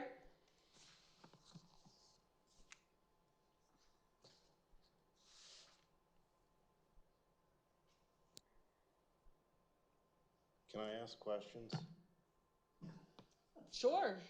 Chief, you don't want the signs? What are you telling me from your level of need and expertise? Which of these things do you need? My choice? If we have an opportunity to apply for a grant this year for something, what do you want? I would take that drone program in a heartbeat because I know the time that was put into it. We have the policies already. All we got to do is change our names and put them in them. And they're already approved, meet the accreditation standards. We get the training off. That grant won't be approved until the end of the year. Timeline would be the first quarter of next year to our training. We just lost a guy. The guy we just lost was a drone operator. Could have came right on board. Well. Okay, but we can't control bigger that, and I issues understand here. that. But the answer to your question, Mr. Heimbecker, Yeah. is a drone program.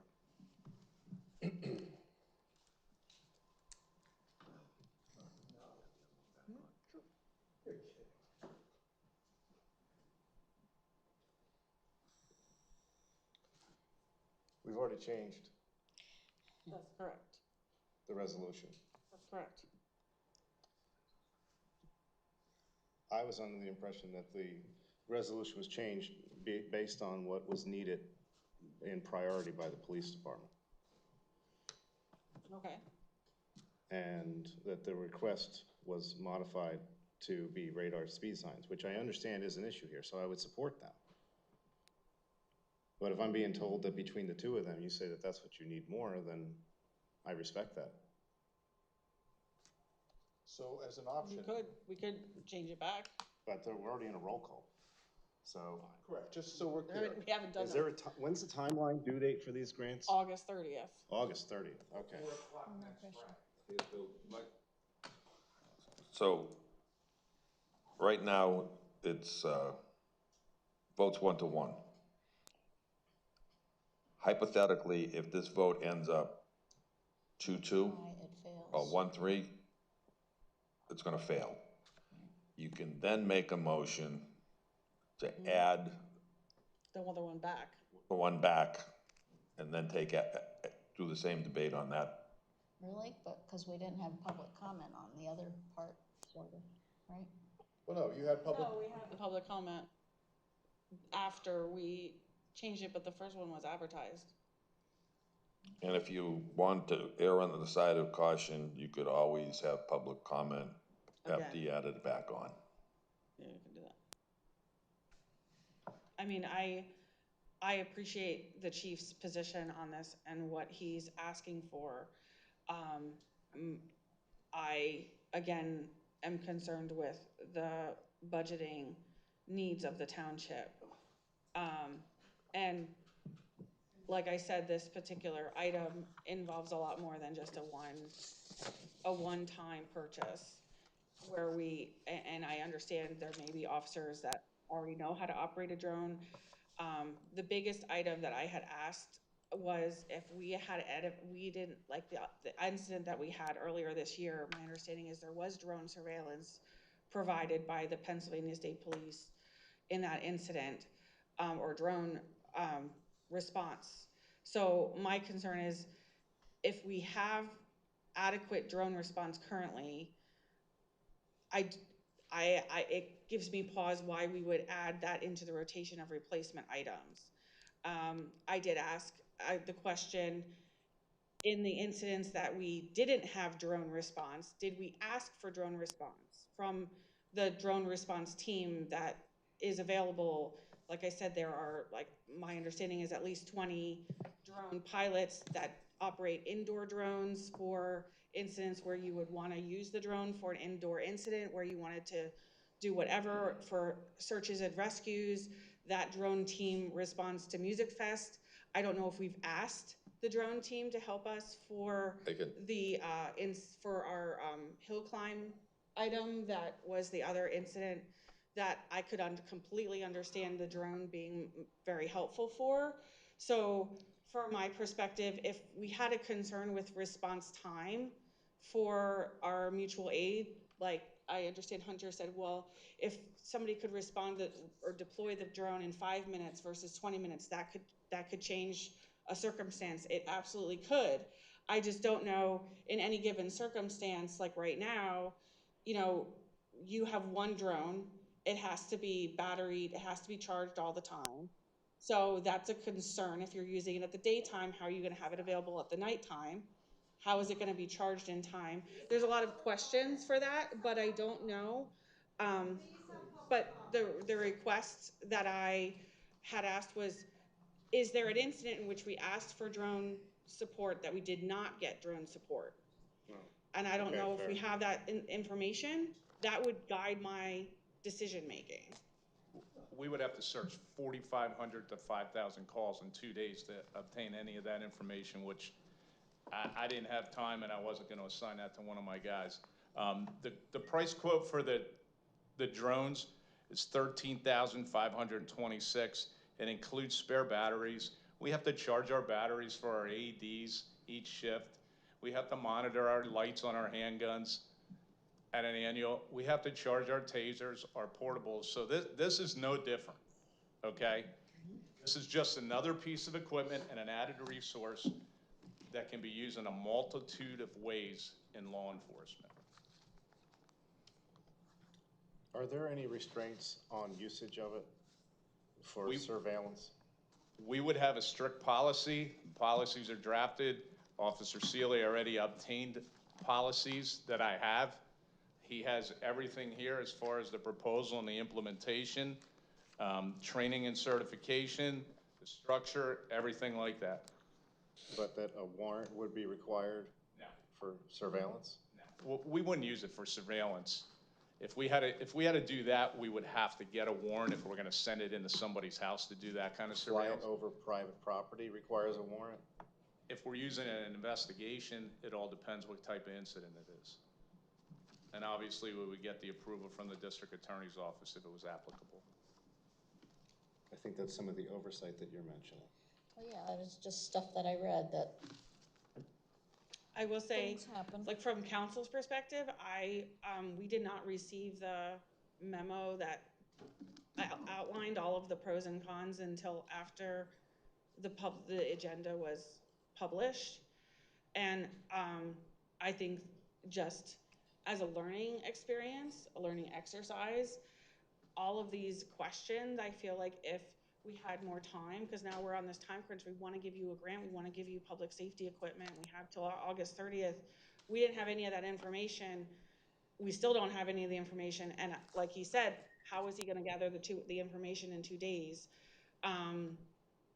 I would love to have that information. And I said at the beginning that I don't feel like it's a closed discussion. I think that this is a learning experience and we can gather the information to make everybody comfortable and move forward that way. I don't think you can always ask for it. Like you said, you had already anticipated you were going to ask for it in the budget then.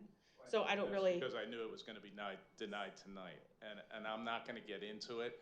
I just think it is a shame, just like Hunter said, that we're not going to take this opportunity. You didn't have information on speed signs either until today or the other day. Right, but speed signs are pretty, everybody understands what a speed sign does. We see it. Nobody has seen these drones in the township before. I don't think I've ever seen the drone operated even at the apple butter incident. So, Nor would you have, because you weren't there and you wouldn't have been allowed in the perimeter. So I'm not gonna debate this with council. I respect your opinion, but moving forward, if this is denied tonight, it will go into budget from the police department.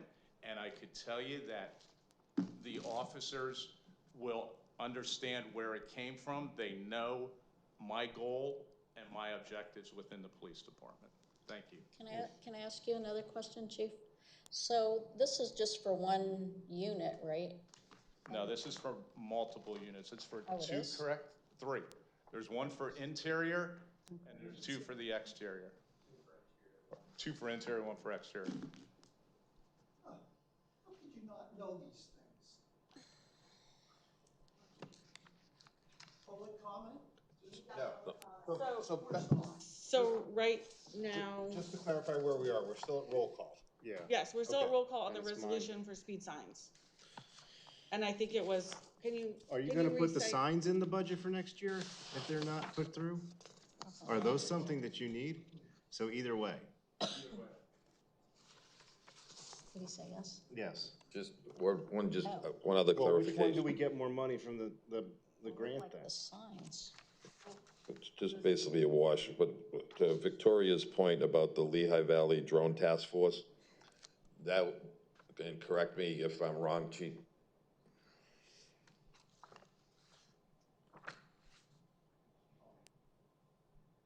Chief, correct me if I'm wrong, the Lehigh Valley Drone Task Force cannot be used for police investigative work. They are more for response for, Emergencies. like searches and rescues. correct. And missing persons. Correct. And crowd control, like they do Music Fest, right? That's not an emergency situation. No. But we could ask them to help us for our annual hill climb, is that right? Could. But it would be much easier to have our department there and have it manned in a command post with the people we have there.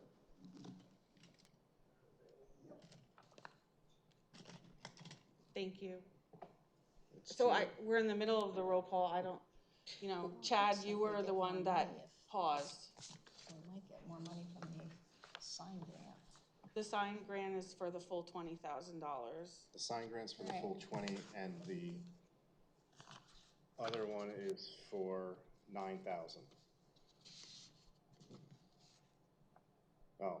yeah. 9,000 of Correct. the county grant The money. county, yes. so if we apply for the drones, we would get 9,000 and we'd pay 4,500. If we apply for the signs, we get 20,000 and we pay 6. Correct. Okay. It still doesn't seem right, the price.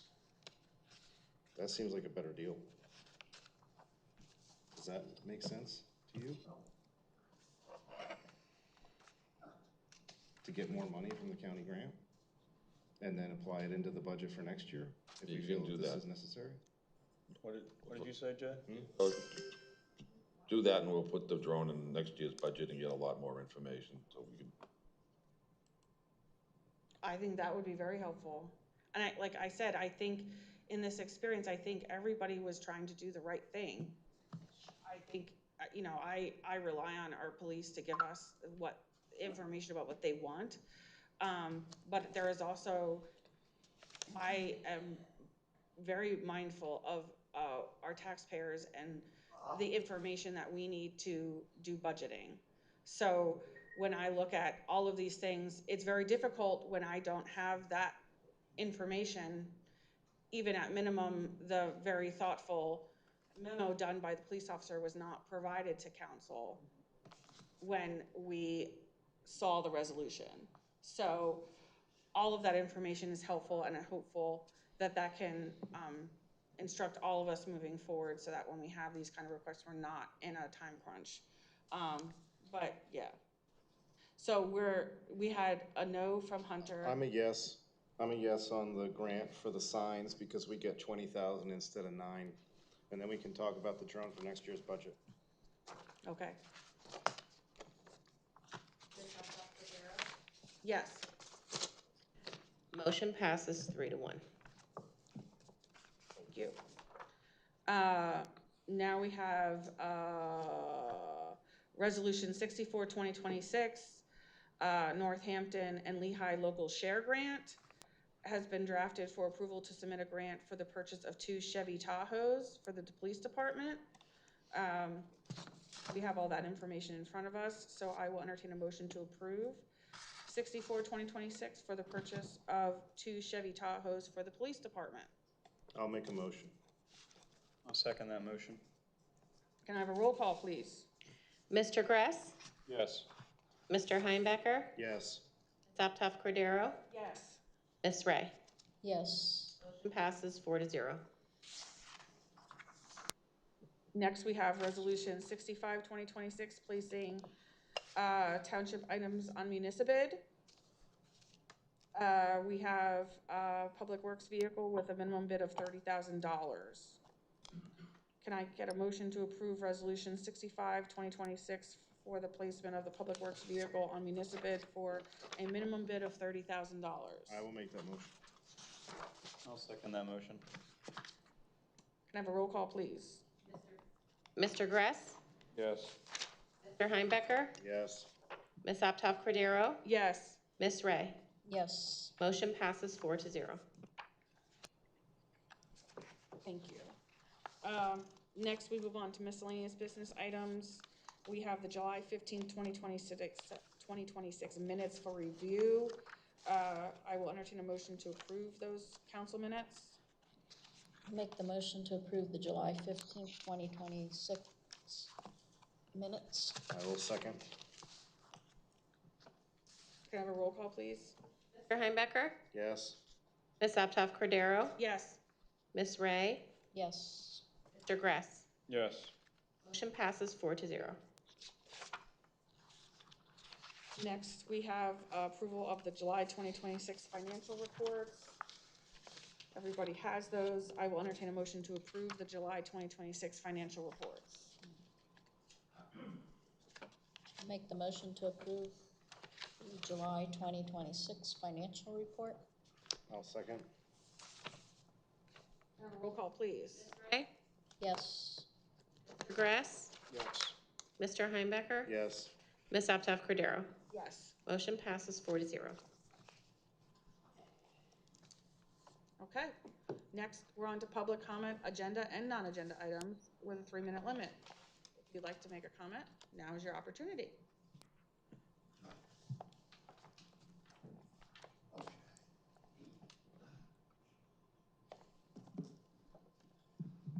Dave Boulan.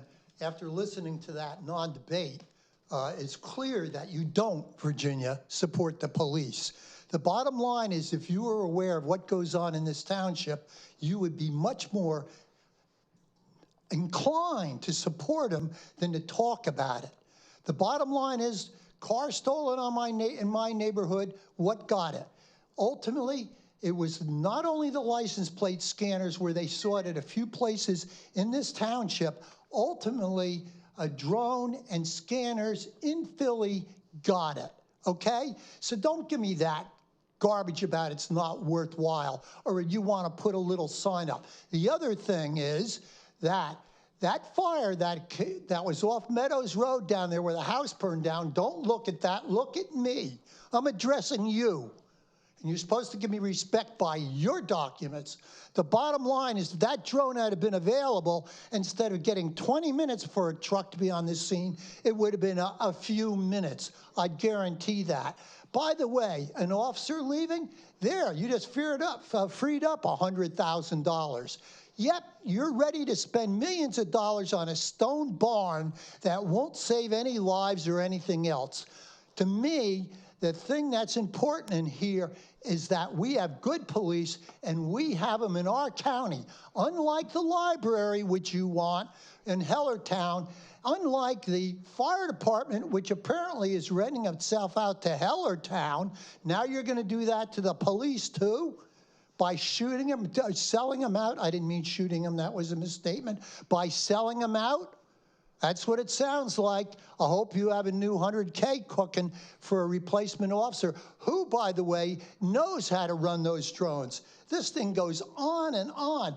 These are my notes that went through my head just sitting here. If I had 10 minutes, believe me, I could smoke you on this.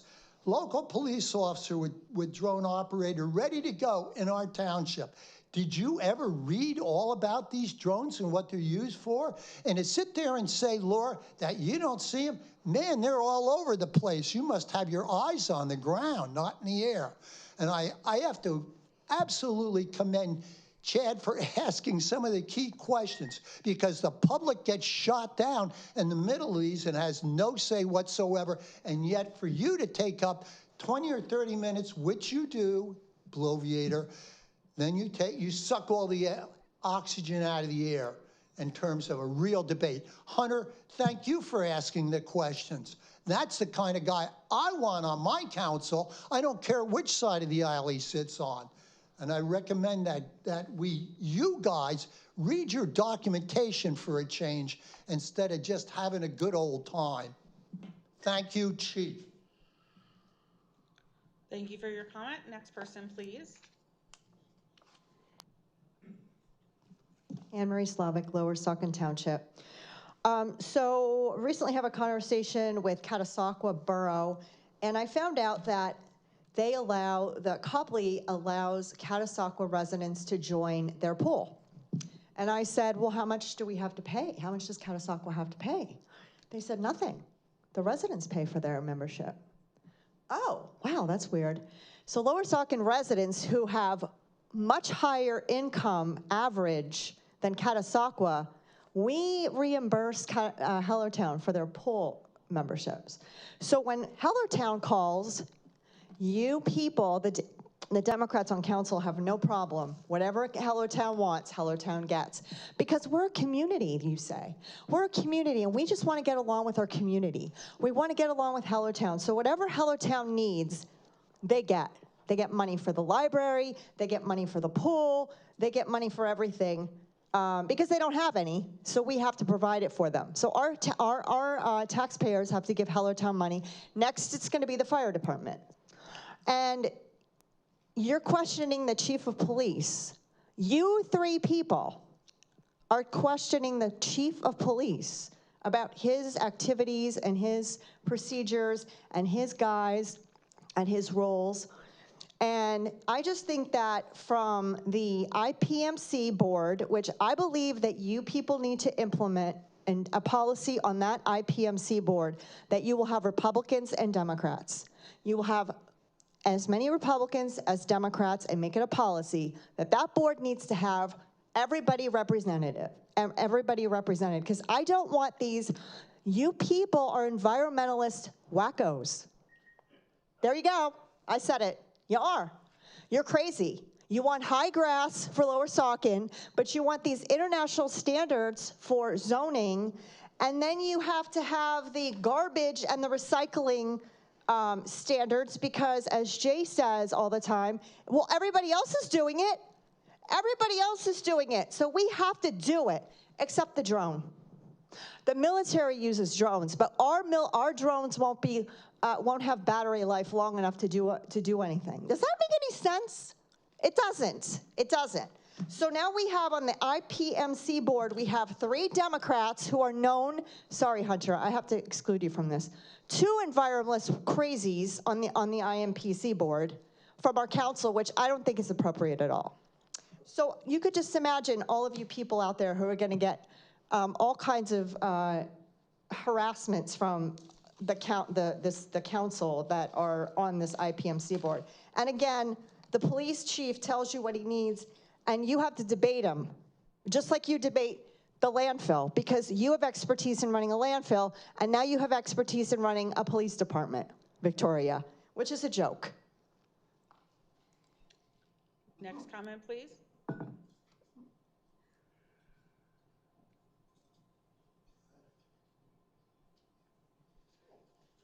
No, I'm not. Not today. Just in case you're interested. That's a joke for all the people that used to party. I used to be a big pothead. I mean, when I got out of bed till I walked through Harrison Morton, I used to be a big pothead. Anyway, besides that, now I'm a public commenter at township meetings, all because of what Jason Bananas started with the dump and brought me here. And someone council had used me and got me to do things that I'm still doing and refused to quit, because you know what? I don't pick sides. I pick for the public, because I'm an American. I don't need no international zoning laws. I don't need no international laws. I don't need no Sharia law. I don't need no Muslims in my yard. So this last comment or discussion with the chief, who I kind of still have a bone with,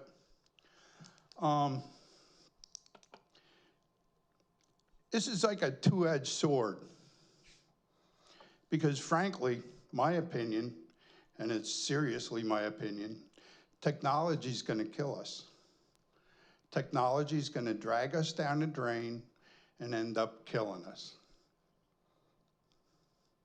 Flock cameras, data centers, people with too much money that they don't know what to do with. All you gotta do is look at the pond at the top of Reddington Road. We got a whole lot more problems in lack of water than we do many other things. As far as Chad going for the $20,000, probably a good move. As far as the chief's comments, he makes some very well-made comments and understandable. My dad was a cop in the military, so I got my ass beat all the time. So numerous times, they sit in my living room and review my camera footage. They review neighbors' camera footages. The Lehigh Valley guy has his drone all over the place. He's 2-3 accidents a day, so he covers stuff. I'm sure I can guarantee that I'll bet you 50% of the houses in Lower Saucon have cameras watching something. So it's, like I said, it's a two-edged sword. Did I read all the comments and stuff on Facebook and other things about cops breaking the law and doing stuff and hunting down their old girlfriends or stuff they're not supposed to do? You bet. You bet. I'm a public monitor. When it comes to public, because I don't like government. I don't like government. Government wants to babysit us too much. I don't need to be babysat. Who needs to be babysat is the government. Can you just wrap it up? I can't ask for my 2 extra minutes? You just have to wrap it up. Well, there you go. That's my comment. And look at this. I'm the only one that followed directions again. Thank you for your comment. Is there anybody else who would like to make a comment in the audience? Madam Chair, I have I see that. I have a emailed in. Email. That was asked to be read into the record, so with your permission. Go ahead. First off, to the council, thank you for conducting civil, orderly meetings. It is refreshing that you have brought normalcy back to the township. As a retired high school librarian, I just want the township to know that the Hellertown area library is more than just books. From January to July this year, they offered 245 programs covering all age groups. I attended a few with my granddaughter, well over 100 attendees to see exotic animals. There was grumbling from the last council meeting about services and cost. Hellertown Area Library offers free museum passes. I calculated a family of 4 making day trips to see these museums, and they could be saving $675 just by going in to check out the passes. Even though the library is located in Hellertown, 2,722 Hellertown patrons checked out books this year alone. So council, thank you for making this investment. Too bad we can't get back the $5,000 our last council donated to the Southern Lehigh Library, which, by the way, now that we fund HAL, we also can use these facilities at Southern Lehigh. That's $50,000, not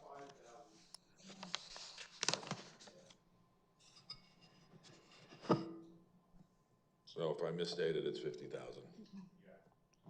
Also, thank you, council, for having the mindset to think ahead and have a data center plan in place for the township. It is heartbreaking to see towns scramble to get ordinances in place.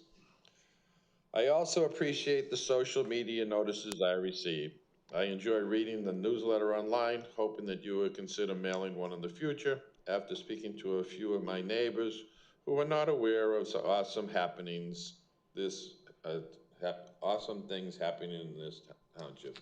And that is from Diane Hollowell. Thank you very much for that public comment. Moving on to solicitor's report. I have nothing, thank you. Engineer is not here. So we have council members' reports. Hunter. Making me start? Yes. All right, not much. I attended National Night Out since last meeting. It was a great turnout. There was a strong showing from the police department and the fire department. I still think they cheated somehow at that tug of war. A little bitter about that. But it was a great event. I got a bunch of kids and families out interacting with the fire company and the police departments and doing that community policing that helps build strong relationships between our police officers and our community and really makes an effective police force. So I am grateful to our officers who were there and Chief for helping do, I assume, a lot of the organization and all that fun stuff. I also attended Community Day in Hellertown. There was a showing from the Township Council, EAC, as well as Lower Saucon Fire Rescue. They all had nice tents set up, good show of information for the public, and it was a nice event overall. But other than that, I hope everyone has a good rest of their night, and that's all for me. Thank you, Hunter. Laura? Sure. Try to do them in order. Let's see, so back at the end of July, actually, I attended another PSATS webinar on naturalized landscape. So it was good information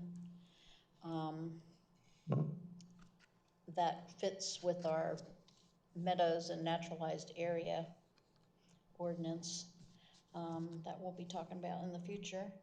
I also attended National Night Out. It was wonderful again. I took some time to speak with the chaplain that works with the police department. I think we had approved that last year in the budget. I think it was something new we added as a service. So it was nice to talk with him and understand how the program works, and I'm glad that we have that. I attended, let's see, Community Day as well. I don't have the statistics, but the EAC table was promoting our compost workshop that's coming up in October. They were also making mason bee houses as a free takeaway. So hopefully they made and gave a lot of those away. We had our Fire Services Executive Committee the other week. We did talk about the Southeastern Fire Station, which is in the planning phase right now. We also discussed the services with Dewey, so that's an ongoing negotiation and discussion that is going on. And let's see, also under fire services, the Lower Saucon Fire Rescue is having their book sale this weekend. Saturday it's 9 to 4, Sunday it's 11 to 3. Tell me where it is though. Is it at Liceville? Lightsville. Lightsville? Okay. And that EAC, we met the other week as well. We said we're doing the signups for a compost workshop. That'll be at our October 13th meeting. And in September, on the 19th, which is a Saturday, from 9 to 12, we're doing electronics recycling here at the township. So that's it. Thank you, Laura. Chad? Okay. Well, we are getting dangerously close to the end of summer. Don't remind my kids, but school starts again on Monday, the 24th. And so I'd like to remind everybody out there about bus safety, to come to a full and complete stop. Take care of our kids out there. Do you know I went to school to become a magician? Hunter, did you know that? Can't say I did. I went to magic school, but they kicked me out. Wait, Hunter said he did know. He did know. You knew that? Oh, he didn't know. Oh, But I was gonna say. yeah, they kicked me out. I failed because the exams had too many trick questions. Come on. His dad joke. Okay. Do we know Stacey's laughing. Black River Road, do we have a date on when that's getting reopened? Thank you, Dave, I appreciate that. Do we have a new date on Black River Road at all? December? Okay. That's what we heard? Okay. What did I do last month? I don't remember. Let me go back here. Historical Society meeting, July 20th. Talked about Heritage Day for 2027. Looking for a theme ideas to bring the community together for that one. Celebrate next year. The Rail Trail Committee meeting, Oversight Commission was canceled on the 27th. I attended the Hellertown Historical Society's meeting on the 28th for their breakdown and debrief from their Heritage Days and upcoming plans for next year as well. Try to have a better collaboration between the various agencies and groups that are in charge of maintaining and preserving and protecting our heritage and culture in this area. August 3rd, the Parks and Rec meeting was also canceled, which we didn't get to see the bat houses that night, which was brought tonight, but I'm really happy to see Sean with that program. National Night Out again, coming up on that, the Tuesday afterwards. That was a really good time. I appreciate the police department and the chief for putting that all together. It was a fun event for the kids. The 7th, went on a native invasive species walk with the Wildland Conservancy at Black River Sanctuary right up here. Educational, informative hour-and-a-half to an hour hike up through there to learn about invasive species and some restoration projects they're doing up there. The EAC meeting we had on the 11th, Laura's already talked about the open space educational session we're having on September 8th. the recycling event is September 19th, and the compost bin workshop that we have on October 13th, which you can sign up online. It would be a $20 fee, and you get the compost bin for that. Let's see, what else? Community Day, that was fun. I was out there representing the township, as well as the EAC. We were doing these, I brought one along. We were putting these mason bee houses together with the kids. One of our EAC members, Allison, pulled all these tin cans together, and then she cut these bamboo sticks. And so you put them in there, and then you attach this to a post, and it provides a habitat for an imported native pollinator. So that was really a lot of fun working with the kids for that. And lots of community organizations, the library. It was a good event, a lot of people. I was just on a webinar with Penn State Extension with talking about large-scale solar, learning more about that and how it can be used effectively, especially in agricultural environments. And today I had a conversation with the Minor Center and had a nice little chat about the report that is coming up, and we'll have a special meeting on that next week. Upcoming, on the 24th, Lehigh Valley EAC is hosting a lunch in Whitehall that I'll be in attendance to. There's the Rail Trail Oversight Committee on the 24th. Penn State Master Watershed Stewards Tap Talk on wetlands, water quality, and purple martins on the 25th. The 26th is our workshop meeting that we'll have here, correct? Is that 6:30? Okay. The 31st, we will have our Lehigh Valley Planning Commission meeting. That is what time? 6:30. 6:30 at the high school. Correct. Correct, again, in the big auditorium, in the theater, yeah. On the 1st, I'm attending a PSATS training session. Thank you, Stacy, for signing me up for developing township budgets, getting ready for budget season. And then we come back here again on the 2nd for council, so I can see all your lovely faces again. And that's it for me. Hope you have a good night. Thank you, Chad. Thank you, all of council, for reciting all the things that happened. So it means that I don't need to say as many things.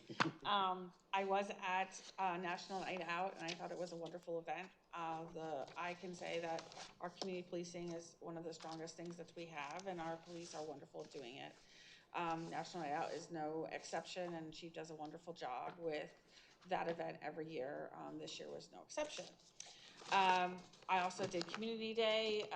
I thought this was a really nice thing. We haven't had a tent at Community Day in many, many years. I do want to have a special shout out to our staff because it was a collaborative event with Stacy and the other members of our administrative staff in putting together different items that we had available for the community. We had coloring sheets and crayons. We had stickers, we had lollipops, our receptionist even, and more staff, I don't want to miss somebody, but they put together like boxes and boxes full of lollipops with little taglines on it. I forget, what was the tagline, Stacy? Thanks for popping by, it was so cute. We had pens, there was like pens and different notepads, different giveaways. We did have a lot of traffic at Community Day, and the biggest thing that came to my attention was that people, our community is Saucon Valley, and we traverse between Hellertown and Lower Saucon so often that nobody even knows where they live, whether they live in Lower Saucon or Hellertown. A lot of that has to do with also your address, because we don't have a Lower Saucon post office, so there is no Lower Saucon when you put your address down, and people are moving in and out, and they think they live in Hellertown, or they don't know. So I want to thank our staff especially for putting that whole project together, where the tent and everything was new, and our presence there. Jay also for coming and attending that was very helpful. So I thought it was a wonderful event. Again, with our presence and the community interaction, it was very obvious that our attendance was important. There were other elected officials there, lots of community worship, houses of worship, and small businesses and organizations that presented. Fire company, Hunter's always doing double duty, both at National Night Out and at Community Day, representing not only the fire company, but also the township. So thank you, Hunter, for doing all of that. and to our fire for representing and demonstrating at that event also. I did attend a chairperson's retreat in State College. It is the first time PSAT's had such a retreat, and changing of the times or sign of the times, what you want to call it, but a heavy portion of that retreat focused on public safety at council meetings and safety of council members and council chambers and buildings.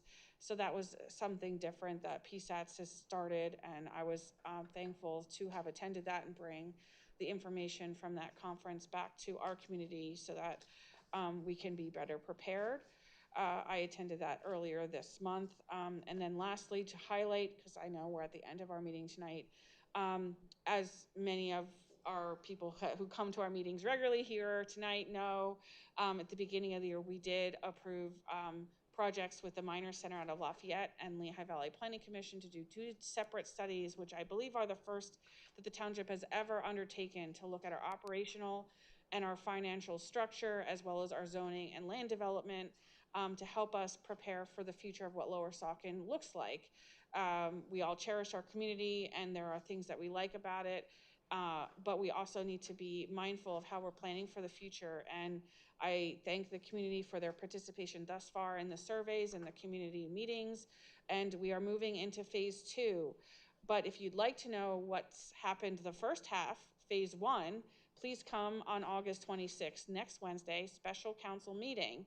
It is a workshop. There is no council action being taken that evening, but if you want to know what the Minor Center is doing and what their findings have been thus far, please come and listen, because they will be giving an in-depth explanation of what they've been doing. That is the financial and township structural assessment that they are doing.